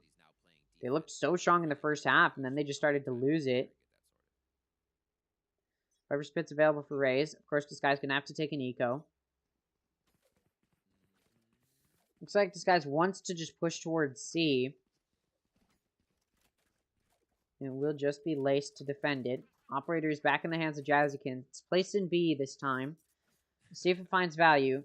Again, it's only Lace to lock down C right now, but there is Claudia in Garage. I'll back them up. Now this guy's getting ready to push down C. Lace does take out Lazy Lion and Unstable. Again, whiffing those shots from Disguise. They easily could have won that. So many players there, but aim difference. Partly gun diff, but also just name diff there. Again, Misu had the drop on Lace and still lost it. Remaining 2 players do have Stingers. And Hannah's able to take out Kara, but Lace takes out Katarina, looking for the ace now. They know where Hannah is. Hannah's able to cross. Still taking the fight, and the ace will come through from Lace. An ace from Complexity's side will give them their 9th round. Disguise starting to lose their grip on this map. It could have been a really solid map to take as well. To be fair, Ascent is picked by Disguise. The next map will be Disguise map pick, and Haven is a map pick from Complexity. But this isn't... Haven's not the first pick from Complexity, and Ascent's not the first pick from Disguise. Neither of these teams would have picked these maps to play on first. So Ascent really could just go either way. Resurrection is available for Hannah. We got From the Shadows and Viper's Pit available for Complexity. Ooh, op shot from Jazzykins does miss. Lazy Lion and Misu are each 1 point away from an ultimate. Could help them in this round. I don't think you can wallbang that. This guy's getting ready to push on to C site. Claudia from Logs able to take out Unstable. It is traded off by Katarina though. Spike getting ready to go down, but Jazzykins takes out Misu to give that player advantage to Complexity. Looking for more, and it looks like this guy wants to re-peek. The Resurrection actually ends up coming through. The knives come out from Jazzykins, but they are denied finding anything as Katarina peeks out and takes out Lace, Jazzykins, and Raze for a 4K in the round. Kara able to take out 2. It's now a 1v2 for Kara, and they cannot clutch it out as Unstable takes Kara out to finish it off, but this guy bounces back off of that timeout. First full buy from that timeout. This guy does take it. They do lose the majority of their players. They are denied eco stability. However, they do still take it. And that is the most important takeaway. DSG is able to prevent that one. Get their own retake back to the site after plant. This guy now has a Tour de Force up, as well as that Cosmic Divide and Seekers. They're decently close here to getting a good ult economy in their favor. From the Shadows and Viper's Pit are still available for Complexity, and they actually use that Viper's Pit down C long. Now, Disguise makes a little bit of noise, A, and now they're backing out, moving towards B. They actually send the Seekers out, and they will get onto B. Nanoswarm, though, nearly kills Hannah. The Viper Wall does so much good decay onto Hannah, and then they run right into the Nanoswarm. Heal can come through. Jazzykins with the op. Peeking Down long, able to take out Unstable. Looking for some more as well. Not quite going to find it. Pakar's there to back it up. Pakar also going to take out Lazy Lion. This push has been entirely denied. Disguise unable to use their util to get onto site. Sort of force still a factor. Again, not as fast as it used to be, and that weighs on Disguise. Lace is able to take out Katarina. Complexity moving closer and closer to winning this map. Again, Disguise unable to figure out how to use their util. They use a Cosmic Divide, great, but they use it to block off CT, and, well, turns out Complexity was on this site. So although flashes came through, they were easy to dodge. Disguise making small mistakes, like not being aware that there might be players on top of box, watching long. This guy's feeling too comfortable on this map, not feeling confident, or not paranoid enough to check angles they should be checking. This guy's going to push down C. Jazikins is there with an operator. And is able to take out Unstable, denying that showstopper to find anything. And then they repeat to take out Misu as Lace takes out Lazy Lion. And the force buy from Disguise is going to be denied anything of value. Hannah and Katarina are left alone in a 2v5. Katarina only has a Sheriff. Again, it was a force buy from Disguise. They were hoping to win this. Ooh, Rob ends up missing from Jazzy. Just get paranoid. Being pushed by Lace. Ooh, Hannah's actually still able to take out Lace. But if they re-peek here, they will be taken out by that operator. And at this point, these guys may just want to go for the save here. Actually, these jet smokes allow Hannah to get away somewhat.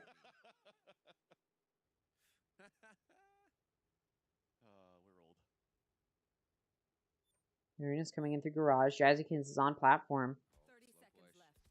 Ready for that.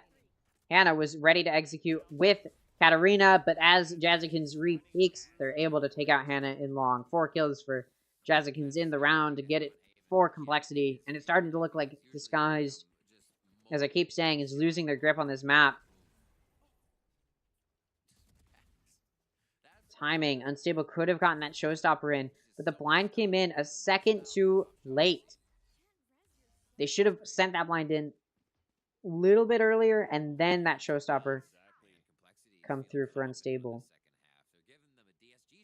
Because the blind didn't come in quick enough, and it allowed, as you just barely see Unstable before that blind came through. This guy wants to push down B. They're on an eco. They're just going to run it down as aggressively as they can. Jazzykins does have that operator. Unstable ends up getting caught out through a nanoswarm by Claudia. They do go down. Spike plant is denied. It's now going to be a 4v5 here, as the attempt to just run it down on this eco is denied for Disguised. Operator on Jazzy re-peaks. Oh, Lazy Lion wins the encounter.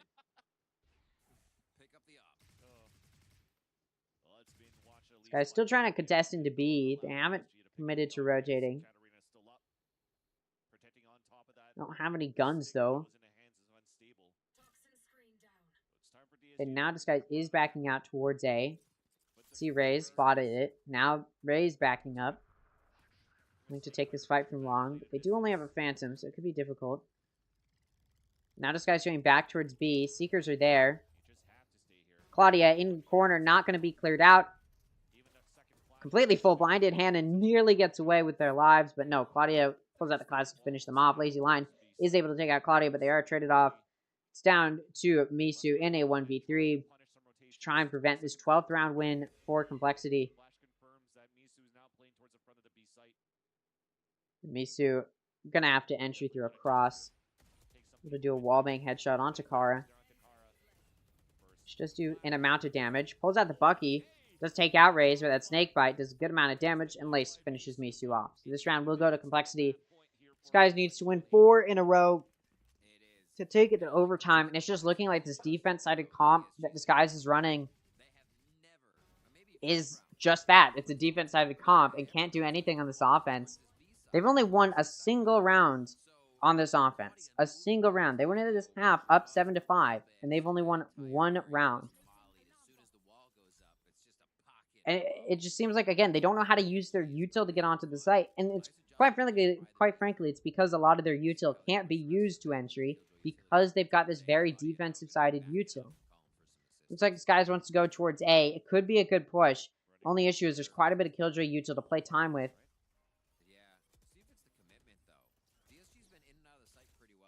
Although, it is taken out, so Spike can go down. So, Disguise has taken sight. Lockdown ends up coming out. Ooh, Pain Shells might destroy it.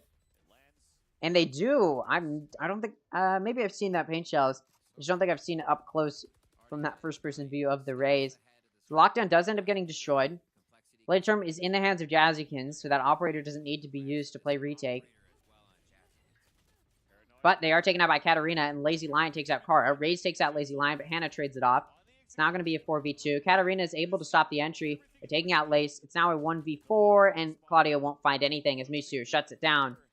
That does allow Disguise to start off what needs to be a 4-round win streak with a win. They now only need 3 more. I say only, but that is a big ask. And although that site take looked super well put, it's because Complexity sort of allowed them to push onto the site.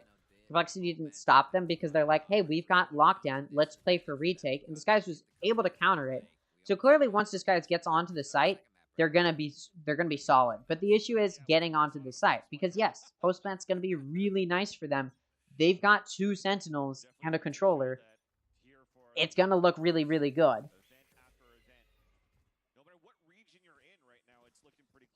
The issue just arises for Disguised getting onto the site. Gonna try this B push once again, which has been denied so many times. Once again, Claudia denies it. Hannah goes down along with this spike. This guy's definition of insanity, doing the same thing over and over again, expecting a different result each time. Misu is able to take out Raze, which does even it out, but that was a pick on C, and the spike is in the hands of Complexity. Lace is able to take out Katarina in Garage Window. Unstable is able to take out Claudia. That could allow the spike to be picked up, but Carr's watching it. As well as Jazzykins. There's a flash available. Ooh. Actually, that smoke's going to benefit this guy so much. They end up aggressing. Ooh, and they're not quite able to find as many picks as they need to. Spike does get planted. It's a 2v2. Fights are isolated. Unstable takes out Lace for the 3rd kill in the round. It's down to Jazzykins. They need to clutch out a 1v2 to secure the map win. They don't do it. It almost went through, but Unstable, although it goes down, Misu able to trade it off. They almost lined up for that. I thought it was over. Jazzykins nearly able to clutch that 1v2 out with a nice lineup spray, but Cosmic Divide just barely works in favor of Disguised. Disguised will take their 10th round now. Need 2 more in a row. Complexity on a half buy, so the gun advantage is in the hands of Disguised, and it looks like they want to go A. I doubt they'll be trying B again anytime soon, with how little success they've had on the site. And I'm really hoping, I'm praying even, they don't go B again. They make a little bit of sound A, and now they're going mid. Jazzykins doesn't have the op. So again, this is a half buy. They just don't have the econ for it. Please, okay. They're going B again. Never mind, they're just making noise like they are going B again. Now they're going to try and go through Garage. Jazzykins is watching it from Garage Window. There is a Killjoy alarm bot, so they know the push is coming through. Ooh, a good omen one way. Allows for a pick, and it's so many. Lace finds one on Anna. Claudia takes out Misu and Katarina. Jazzykins takes out Unstable. Lazy Lion needs to clutch out a 1v5 in order to keep their team alive in this map. Sure, it's a best of 5, but you really don't want to let this map go down easy.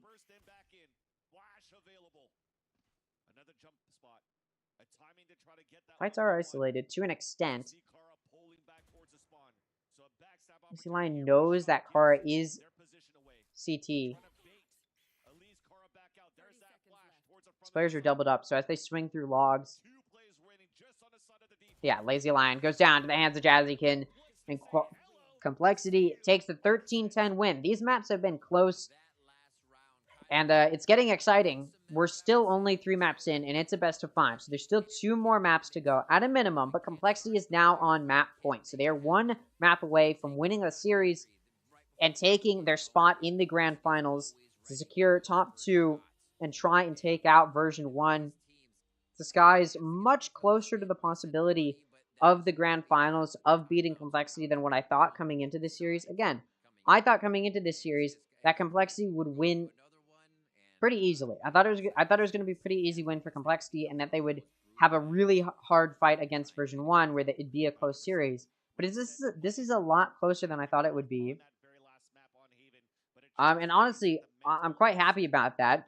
I like that Disguised ended up going for a very different comp from what we've seen from them before. I still wish they went for the Breach comp where they had Unstable on Breach and then Katarina on Jet, but they didn't end up doing that here. And it does sort of weigh on them because, again, it's a very defense-sided comp, and then they struggle on the offense.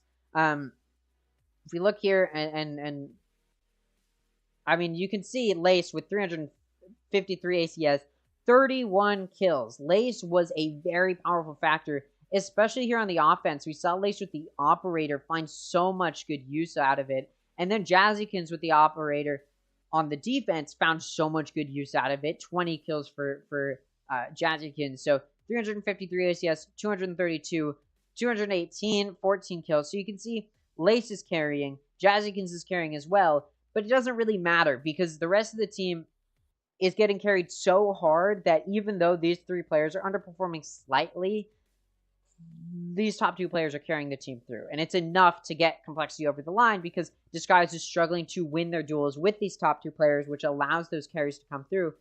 And so there weren't really any rounds where Disguise is able to take out Lace and Jazzykins, and then it's left down to Claudia, Reyes, or Kara. And even then, we saw these players able to hold their own when they needed to. For example, Claudia could lock down B pretty easily on their own and prevent that B site, prevent Disguise from taking B's site.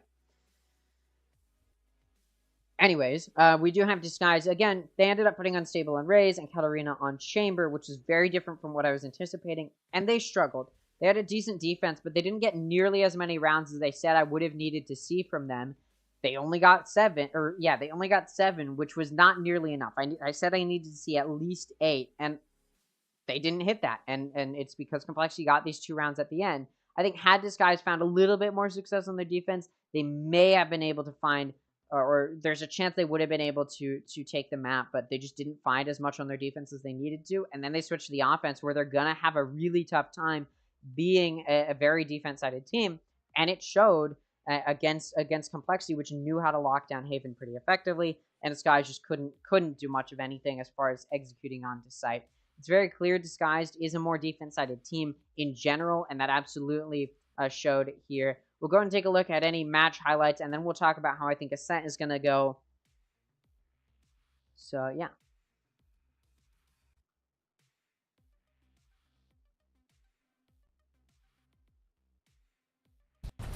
That's going to be so difficult to retake. There's that first. Oh! Look at behind! Gets the shot! But then there's. Looks like there's only 1. Okay. I guess there wasn't very many multi-kills that were all close together in sort of a clip.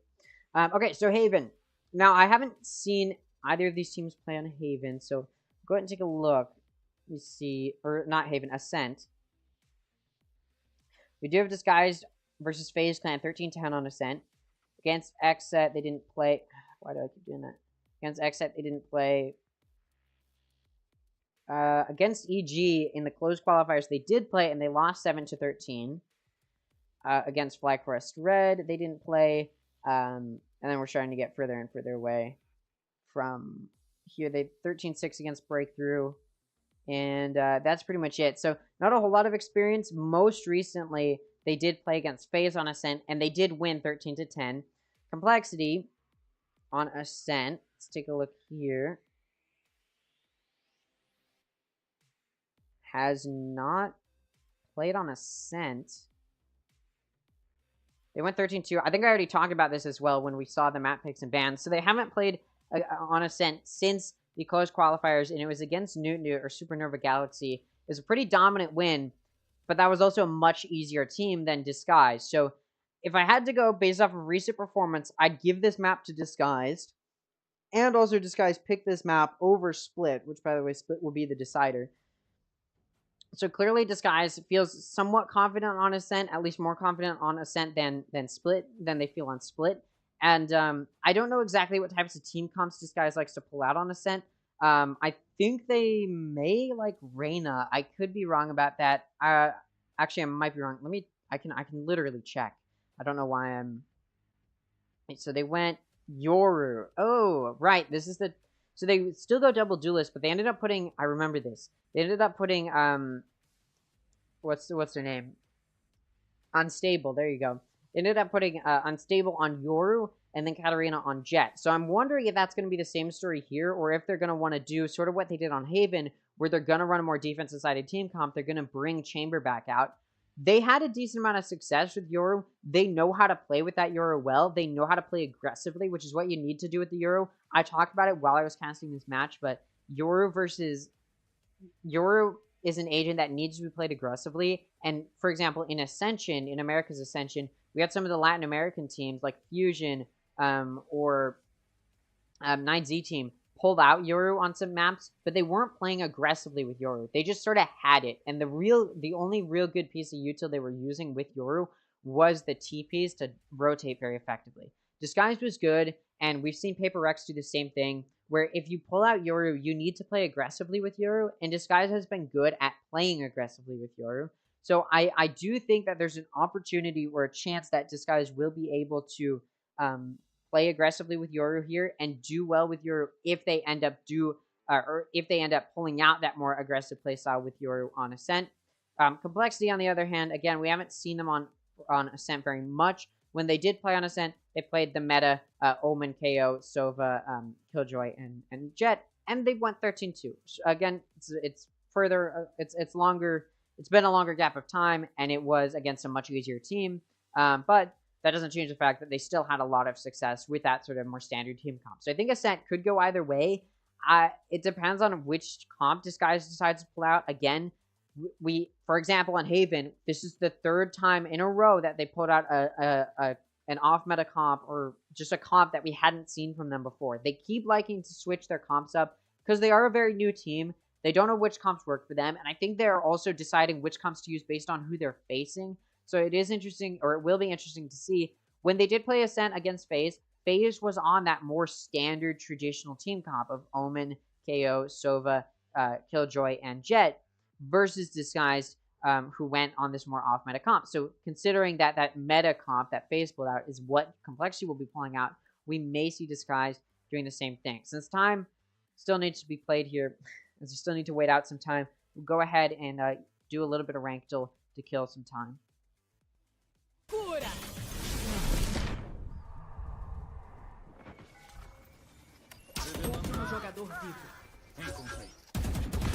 Sem segredos.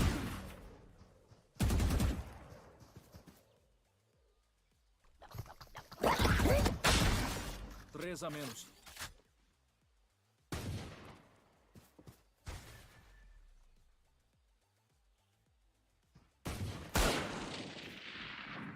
Restam 30 segundos.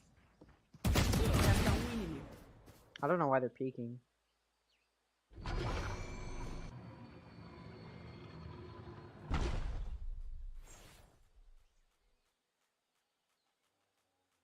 Restam 10 segundos.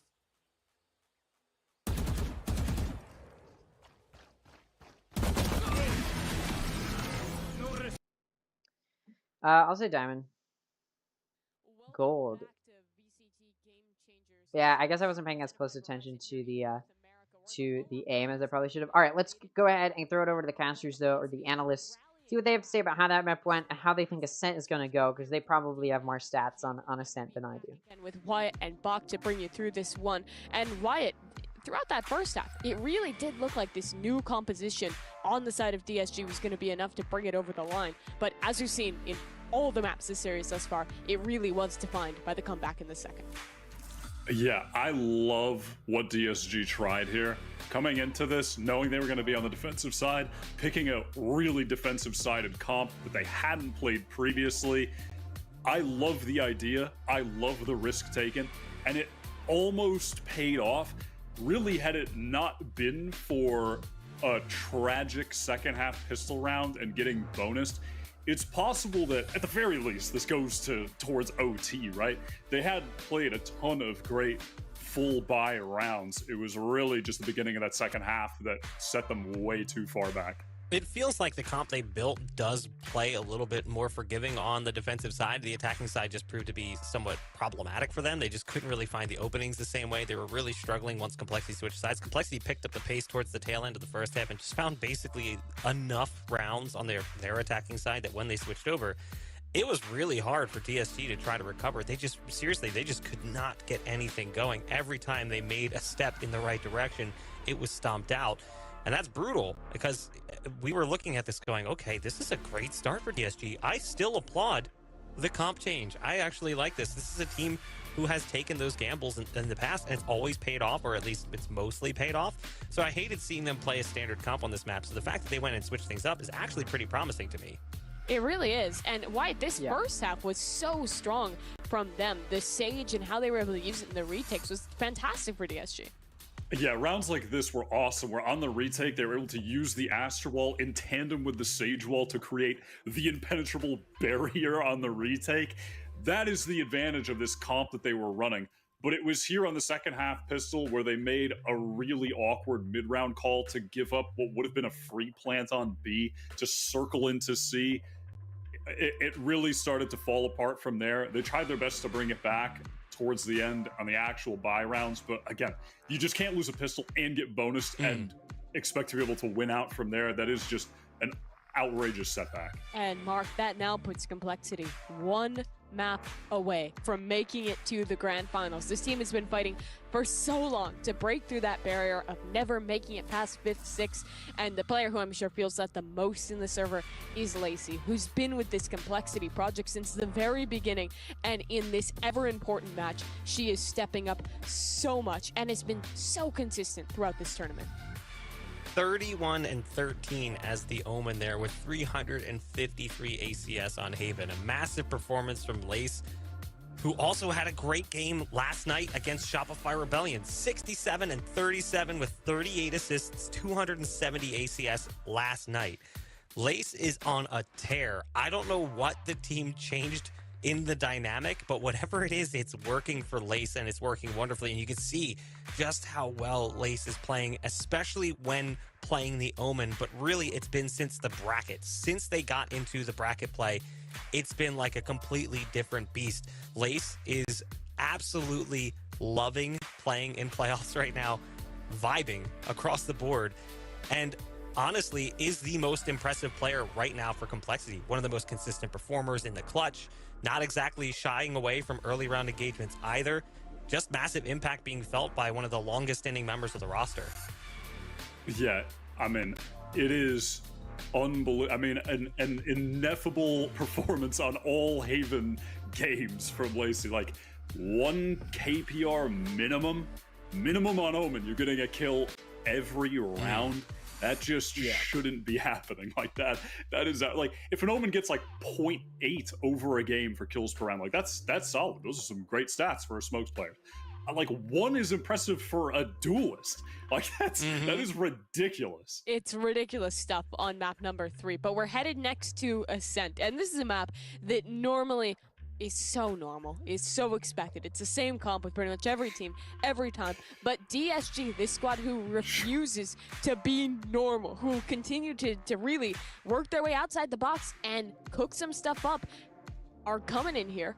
And we've already seen them play Arena and a Yoru composition. And while it's Complexity's pick, this really feels like the opportunity for DSG to turn this series around, Wyatt. I mean, Ascent is the most figured out map in the game.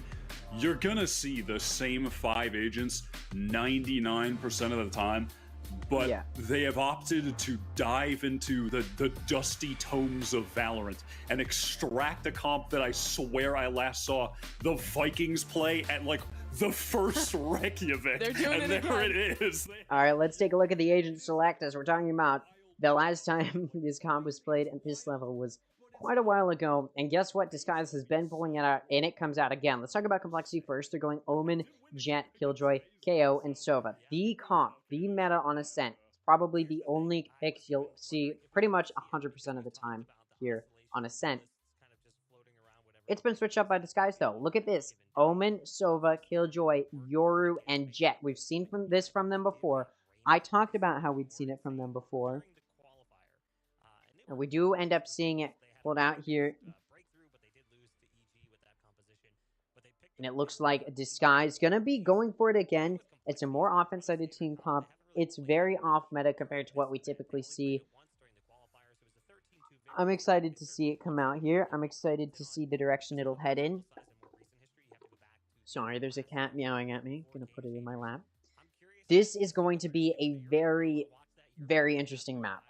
Again, Disguise has had some success on this agent, or sorry, with these agents, with Yoru, and most recently it was on it was against FaZe, FaZe Clan GC, and they did decently well. It went 13-10. It wasn't dominant, but at the same time, FaZe had probably a pretty decent understanding of how to play Ascent, and Complexity hasn't played on Ascent in a very long time. It's not just that they've been avoiding it, they just haven't really had the opportunity to play on it. The last time they played on it was in the close qualifiers against Newt, and they destroyed Newt. It was 13-2, so I think a lot of teams have been avoiding playing them on it, so that's why they haven't gotten the opportunity. But obviously it's not banned here, but it's also not one of the first maps that is picked by Complexity, so clearly they don't necessarily feel too confident on it. And they've also seen the way Disguise plays, and not very many teams are going to know how to play against this comp that Disguise has pulled out. Not only is Disguise going to have the element of surprise, which I talked about it before, Latin American teams often go for off-meta comps, especially in their challengers and in Ascension, because they like to have that element of surprise of teams not knowing how to play against these types of off-meta comps. And so Disguise has that factor to it. They catch these teams off guard. But at the same time, they also understand how to play with these agents. They know how to use the Yoru, and it's to play aggressive, both on defense and on offense. And guess what? Disguise is starting on offense. We will see if Disguise can take the offensive advantage that they need to be able to in order to make this offense-sided team comp work. Let's see if Double Duelist on Ascent will be a good factor here as we move through. Disguise getting ready to start this map, moving towards mid. Again, they need this map. Complexity's on map point right now. If Complexity takes this map, it'll be a 3-1 scoreline to finish it off, and Complexity will be facing V1 in the Grand Finals tomorrow. Complexity getting ready to see this push coming in towards Tree. A clone is sent through, and it's taken out by Lace. Let's just tell Disguise that there is Lace watching in Tree. Recon Dart, Shock Dart sent through, so some utility used in that regard. And off of that, Disguise is going to start pushing in towards B. It's going to be down to Jazzykins to lock it down from Market. Gonna get taken out, though, from Platform. Jazzykins does go down to the hands of Lazy Line. Now it's going to be a 5v4. Site can be taken. Players in Market have been spotted. As Katarina wants to take these fights. Able to take out Kara, but Claudia does trade it off. It's now going to be a 3v4. Still a player advantage for Disguise off of that initial pick. Onto Jazzykins. We'll see now how this goes. So it looks like Complexity wants to entry. They don't know where these players are. Good Recon Dart does slow down that push, because Complexity doesn't want to be seen through that wall, and they end up running away. Raze is able to find 2, but Hannah finds 2. Lace takes out Lazy Lion. It's a 1v1. And Hannah wins it, swinging around the other side of the box to the nice head tap. Faker's advantage. 3 kills for Hannah, and they will take the pistol. Big round for Disguise to win. Now, Ascent is defense-sided, although, just like Haven is slightly offense-sided, Ascent is slightly defense-sided. And because Disguise is running an offense-sided team comp, their offense should look better, which is what I said on Haven. But in order to make this offense-sided team comp work, they need at least 7 rounds. At least 7. Probably more than that, and I'd feel secure they can make this map work and probably take a win. Again, they know how to play their defense well with this comp. They've practiced it a lot. They know how to play aggressively in a manner that works for them. But I still need to see them take a good amount of these offensive rounds. Taking that pistol is a good way to you know, ease some of that discomfort I might have. Orb gets picked up by Complexity down A main. There's a Marshall watching it. It's Katarina, but no pick going to come through there. Sky's now going to start entering in towards B. Turret on switch, going to be destroyed. This entry can start. Nobody in market. Sky's just going to start clearing into the space. Spike can go down. Jazzykin's actually coming through stairs. Does find a pick. Lace takes out Unstable, although both of those picks traded off. Raze does take out Katarina, but then Hannah takes out Lace and Raze and Kara for a 4th kill in the round. Although Hannah underperformed a little bit on Haven, they come into Ascent with a fighting spirit as they've already gotten 7 kills, and we're only 2 rounds in. 3 kills on pistol round and 4 kills on their Force Buy round. Very dominant first few rounds here from Disguise to help secure the start of this map. Disguise now going to be taking bonus. They don't have a whole lot of guns to work with, but they do still have Hannah with a Vandal, so they could do something here. Complexity going to be on a full buy. Disguise does get ready to entry in towards A.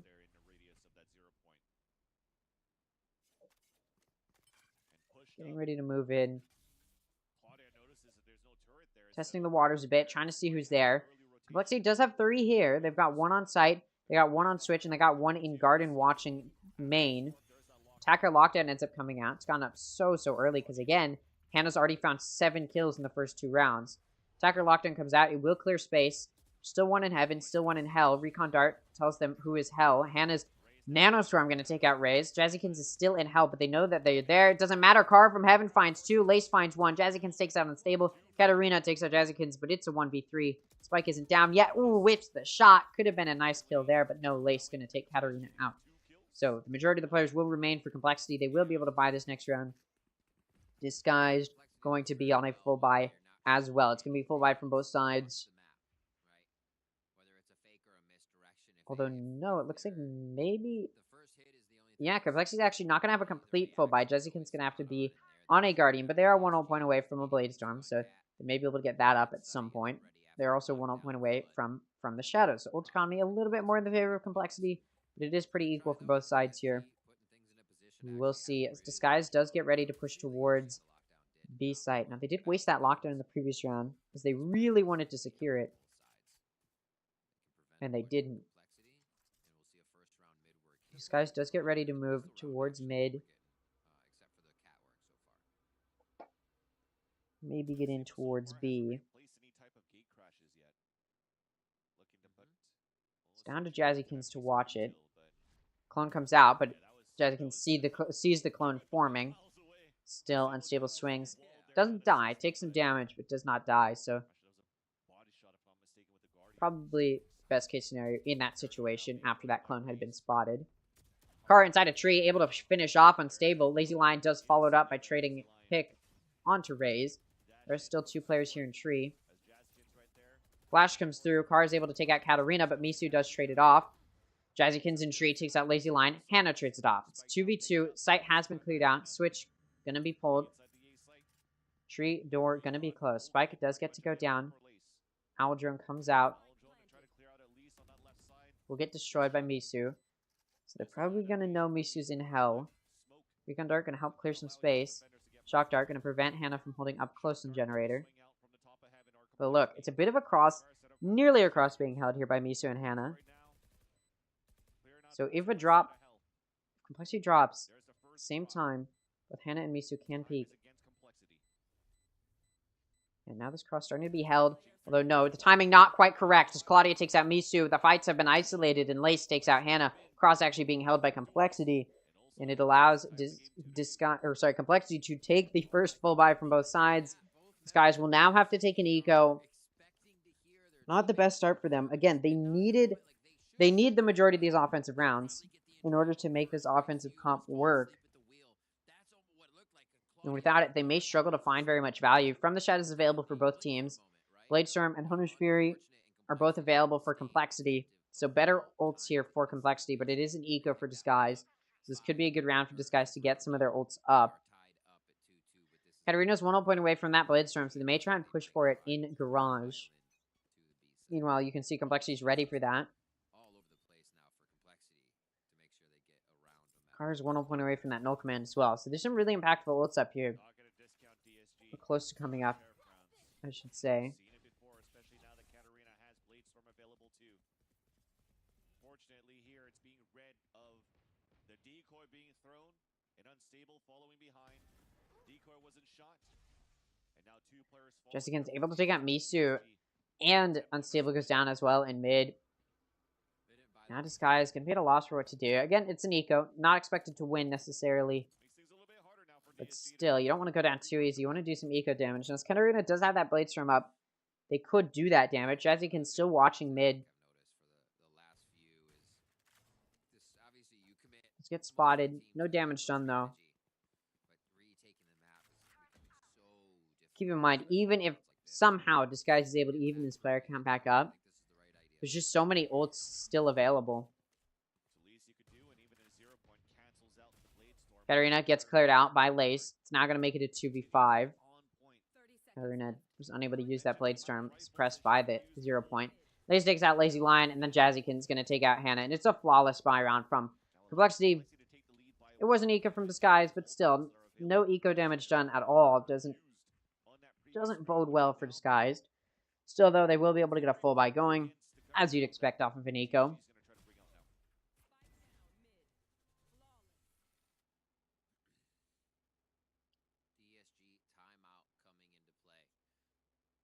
Big thing you mentioned last round was, I think it was Jazzy who took down Unstable playing mid, but the clone didn't fake Jazzy out. The clone actually activated the Timeout now being called by Disguise. They have started to struggle here. We are 5 rounds in. Disguise, of course, only won the first 2 rounds so far, so they struggled when they're on those buys. So they just want to clean it up, figure out what they can do. And I think the issue is, I was praising how well they know how to play aggressively, but they really haven't been able to use that Yoru to find any value at all. So I think they just need to get ready. Literally, Unstable has 0 kills. So I think they just need to be able to entry quickly. I think A site could be a good hit. You send that TP through. Try and do one of those Yoru clips. It sounds like I'm joking, but I'm serious. Send that Yoru TP down into hell. Get Katarina to start trying to do some entry. You may be able to find some good vision, some good contact. Just something to switch it up with that util, because again, it just really hasn't found very much use yet. Hunter's Fury, Bladestorm, Null Command, From the Shadows, all available for Complexity, all very powerful ults. From the Shadows is up for Disguise, and they're 1 point away from Hunter's Fury and a Dimensional Drift, but nothing else really going to be of note here. Hunter's Fury comes out from Lace, and it already finds contact. Misu goes down. Disguise going to start off his buy down a player. Lazy Lion able to immediately even it out, though. Taking out Raze. The entry into A has started. Unstable's able to take out Kara, defend Katarina in tree. Lace is still on site, and they're able to take out Lazy Lion. They do get shut out by Katarina, and then Jazzykins takes out Unstable to make it a 2v2. Hannah in tree. Gonna be taking fights here. Able to win the first one. Not gonna win the second one, though. Jazzykins takes out Hannah. It's a battle of the Jets, as it's a 1v1. Jazzykins does have a Bladestorm. Spike still hasn't gone down. Gets threatened. Katarina still hasn't planted it. Now it's coming out. Bladestorm comes out. Double updraft. Or not double, but a single updraft to try and maybe find an easy kill. Bladestorm has come out. And Jazzykins is able to dash onto Generator and take Katarina out. I believe Katarina should have been able to win that, but tracking not quite there. And this guy is going to take a very disappointing buy-round loss coming out of that timeout. And again, any contact that this guy's needed to find on their offense, they're not able to find. Got 4 ults up. That's great. Proud of you. But it doesn't really do much when you're not able to win the rounds. And you're not going to be on a buy. These guys will have to take an eco. Likely want to use those ults. That's going to be a big loss for Katarina. No command from the Shadows available for Complexity. May not need to use it, though. Actually, no. These guys will be able to get a buy going. They conserved enough econ. So this lockdown, Dimensional Drift, Hunter's Fury, and From the Shadows could be a pivotal factor here. It looks like they want to execute onto A. And I think I favor them executing onto A. B is really hard to get into because of that choke point in Garage. Hunter's Fury and Dimensional Drift do come out. Don't find the Hunter's Fury finds no contact. Dimensional Drift does clear out sight, but nothing else found. Disguise, although they will be able to get the spike down, doesn't have any advantage in player count. And the null command has come out from Kara, so that prevents Disguise from using util to clear out much space. Katarina decides to push through the Omen smoke, catches timing onto Jazzykins, who's just barely peeking out of it. Or getting out of it, rather. Kara gonna take out Katarina and Unstable, but Lazy Lion mows down those pushers through tree. Kara and Claudia go down. Attacker lockdown about to pop. Lazy Lion does get taken out. Leaves Hannah in a 1v2. Spike gets tapped. Nanostorm comes out. Second lineup does come out. Spike's half, though. Yeah, and this spike will be held to defusal. Nanostorm doesn't come out in time, and Hannah, although able to take out Raze and Lace, once again, a possible win from Disguise lost. Slipping through the grasp of these players. Disguise just underperforming in every facet here. The util's not being used effectively. The nanoswarms weren't used in that clutch situation. The lineups weren't used in time.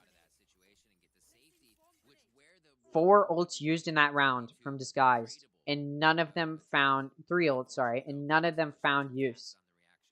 Disguised still lost the round. Disguised is able to get a buy going here this round, able to force one together. Judging by the fact that they didn't get a single round when they had 4 ults available, didn't get that round, I don't know how it's going to be any different here.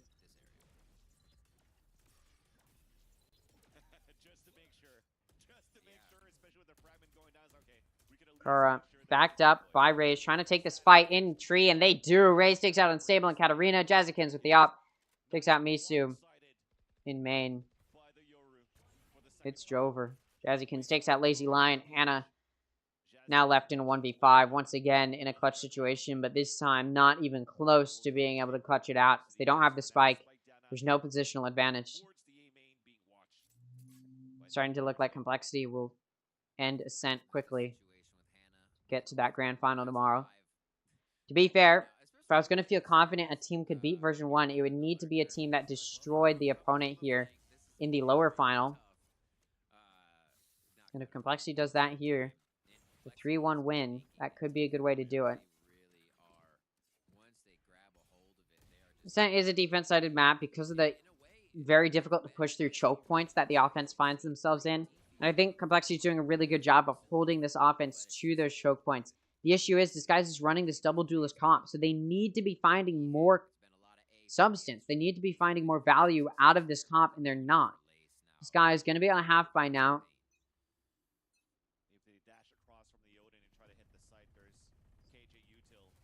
Odin spam through Garage, able to take out Unstable. Katarina pushes so quickly to take out Lace, but it is immediately traded by Claudia. Nanostorms take out Lazy Lion. It's not going to be a 2v4. The half buy from Disguise. Not going to really do much of anything here. Hannah's down to 5 HP. Spike is down. Disguise will have to pick it up. Looks like Disguise Game Changers run may end here.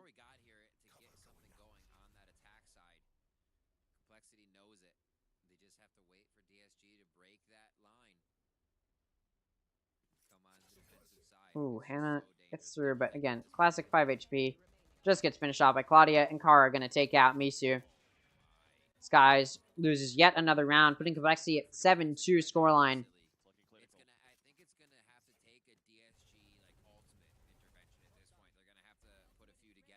It's going to look like Disguised, who showed promise against FaZe with this comp, just doesn't know how to play this comp well. Obviously, Complexity got to pick which side to start on, and they chose defense, and I think it was a good side to start on. Because I think had Disguise started on defense, they would have been able to get a feel for how this comp can work against Complexity. From the Shadows and Lockdown are available for Complexity. From the Shadows and Bladestorm are available for Disguised. Disguised wanting to entry into B, and they're actually able to make quite a bit of progress. Claudia is able to take out Katarina. Hannah's able to take out Kara. Weird engagement there between Claudia and Unstable. 4v4, 2 players in backside here, 1 player on site. This is a very heavy B presence. If this guy wanted to, they could rotate, and at this point, they've seen so many players, they may want to. Just doesn't look like that decision going to come through. Lace is able to wallbang Lazy Lion. And again, they should have rotated so long ago, and they didn't. Now they're rotating through CT. Jazzykins has an operator. Although, jump peeks instead of peeking with the op, and it allows these guys to get in towards heaven. Still, though, Jazzykins is able to get to tree in time to take out both Unstable and Misu.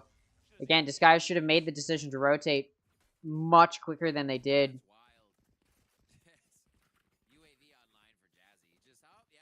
And it's starting to just look like any superior game sense that Disguise showed in Map 1, the potential they had on Haven.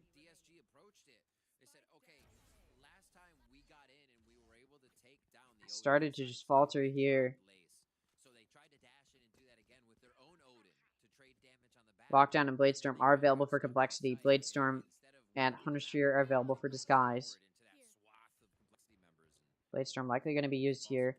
This Disguise is going to have to take yet another eco on this 11th round, so that way they can buy on that 12th round. So 9-3 comeback possible, maybe. But I wouldn't bet on it. Especially with how strong Complexity looks right now.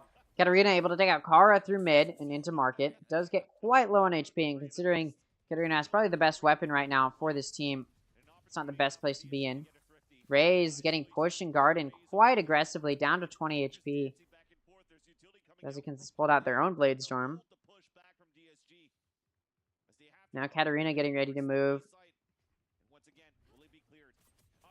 Good position, allows them to take out Jazzykins. Claudia does take out Lazy Lion, and then they also take out Katarina.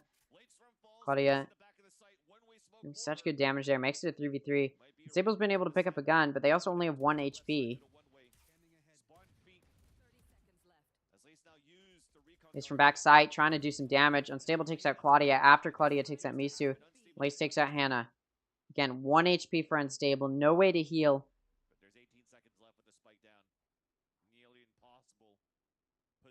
Back turned, doesn't know where to look. 10 seconds left. At this point, Unstable able to isolate the fights to an extent. And it was winnable there for a second. Lace shouldn't have swung, but they did. Still, though, Lace does win the encounter, and Unstable goes down. The eco nearly turns into a win, but it doesn't. Disguise needs this round. If they don't get this round, in my book, there is no possibility of them winning this map. 10-2 is nearly impossible to come back from. So I would need to see this 3rd round won by Disguise for me to believe in a possible 9-3 comeback. Which I've already said once in this series. And I'm saying it again. This time on Ascent instead of Pearl. I think it was Pearl. Was it Pearl or Haven? I think it was Pearl. Hunter's Fury available for both sides. Dimensional Drift also available for Disguise, and they're using it here. Lockdown is available for Complexity. Site has been cleared out. Stable trying to make a play here. Again, they've been struggling to find much of anything. And here, once again, back turn right into the hands of Raze. It's a classic case of not clearing effectively. Raze takes out Katarina. Jazzykins takes out Misu. Hannah takes out Jazzykins for a bit of a trade, but the Hunter's Fury finds nothing other than destroying that defender Lockdown. But because that offense Lockdown doesn't get very much distance, means Complexity can still play from heaven. And this spike is going to be so difficult for Disguise to get.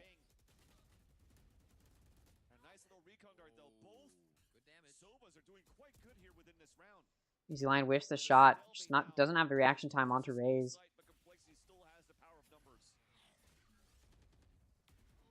And it takes out Claudia. 30 seconds left. Spike could be grabbed here. And it will be. Threatens that spike plant. And Lace actually able to wallbang Hannah. Spike can be picked up by Lazy Lion. We've seen them clutch this on Fracture, but can they clutch it up here? 9 seconds left. Just trying to stick the plant. And they do go down. So I said I needed to see the third round to believe in a possible comeback. And they don't get it. At this point, I'm pretty sure it's over. These guys would need 10 at least in this half to at least take it to OT. 11 if they want to win without it going to OT. And that is just an impossible amount of rounds. Defense side of map, sure. Skies has more success on defense on this map, sure.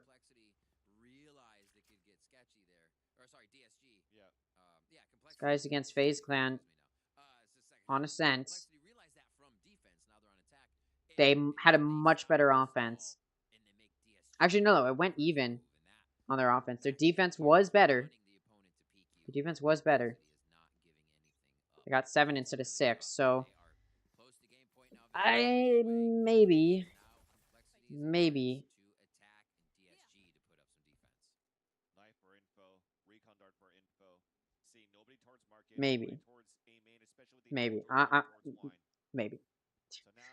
don't believe in a comeback. Again, I don't believe in a comeback until the team that is trying to make a comeback is winning. Disguise is getting ready. They went for this aggressive B lobby push, but guess what? Complexity's gone into A. And whiffs from Misu. Does result in losing their life. Hannah is able to trade it off, but Jazzykins trades that off. Katarina is able to take out Claudia. Spike has not gone down yet. Katarina is able to take out Kara. Good flashes there, but they dash right into the hands of Jazzykins. So it's a 2v2. Jazzykins is low on HP. Lazy Lion takes out Lace. Jazzykins takes out Lazy Lion. It's a one tap for Unstable anywhere on the body. But it doesn't matter. Jazzykins clutches the 1v1 to get 4th kill in the round. Unstable struggling to perform on this map. It's over. That pistol round was needed for Disguise to try and make a comeback. At this point, it's over. Complexity will win this map. I'm confident in saying that. There's no doubt in my mind that Complexity will win this map. 3-1 going to be the final scoreline. Disguise needs to force a buy here, and they are. But it is over. There's no doubt in my mind that this map is over. Complexity getting ready to move towards mid. This guys showed promise on Fracture. And I started to believe maybe the series would go their way. It is completely fumbled. Close fights lost on every map. And Ascent is going to be the nail in that coffin. Complexity playing slow, expecting Disguise to play aggressively, and I can't blame them. Disguise would likely be playing aggressively had they been on a complete eco, but Disguise is forcing, so they're going to play it a little bit safer. Complexity wants to push in towards A. See, Disguise is aware of this. Recon Dart, 0 point, come through. Trying to entry here. Car's able to take out Hannah. Raze takes out Misu. It's over as Raze takes out Katarina. Jazzykins takes out Lazy Lion. It's down to Unstable in a 1v5. Able to take out Jazzykins. But like I said, this map is more than over. Kara takes out Unstable. Losing map forced by is again that nail in that coffin. It is over. Complexity 1 round away from a win. No eco for Disguised. It's over. Keep saying it, but it is. Katarina is able to somehow get an operator. A Hail Mary in this map. But again, it's all just salt in the wound. It's all just insult to injury at this point. Disguise will try and clamber. It's all cope. Clambering to anything they can, clasping to it, but there's nothing here. Nothing here for Disguise to grab onto. They're falling off the ledge. That is this map. Their place, nothing to scoff at. But still, not as good as they likely would have hoped. Katarina's up, able to take out Raze. After Unstable is able to find a pick and mid, but Claudia takes out Hannah. And Lace takes out Unstable to immediately even it back out. It's 3v3. Now Complexity just going to go over towards A. Ooh, Kara looking up towards tree. Trying to take a fight. Not going to be able to do so. Complexity struggling to figure out, do we go A or B? They are going to be going A. Although a fragment in mid may bait out Disguise to go back over towards B. It does bait Katarina out a little bit towards CT. It's going to be Misu to spot these players pushing them.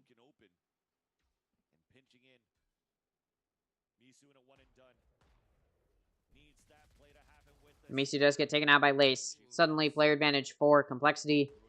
And at this point, again, it's over. Especially as Kara catches these players off guard to finish out Lazy Lad and Katarina. 13-2, very dominant. Ascent scoreline. Once again, proving that Complexity can destroy on Ascent. Just like they did to Supernova or Newt Newts. Complexity knows how to play this map. Wrong title card. Complexity will win the series. 3-1 is the lower final best of 5. Complexity will be going to the grand final to face version 1 tomorrow to try and stop version 1's dominant, flawless map run of losing 0 of their maps. It's down to Complexity to try and put a stop to that run. We'll see if they can. They've already lost a 2-0 best of 3 to version 1 prior. We'll see if they can try and reclaim something tomorrow. That's going to be it for me, though. Thank you guys so much for watching today's live stream. If you guys did enjoy, make sure to scroll down. See if you're subscribed. If you are, thank you so much. If you aren't, I hope you would consider it. And I'll see you all tomorrow for the grand final to finish off Game Changers North America Series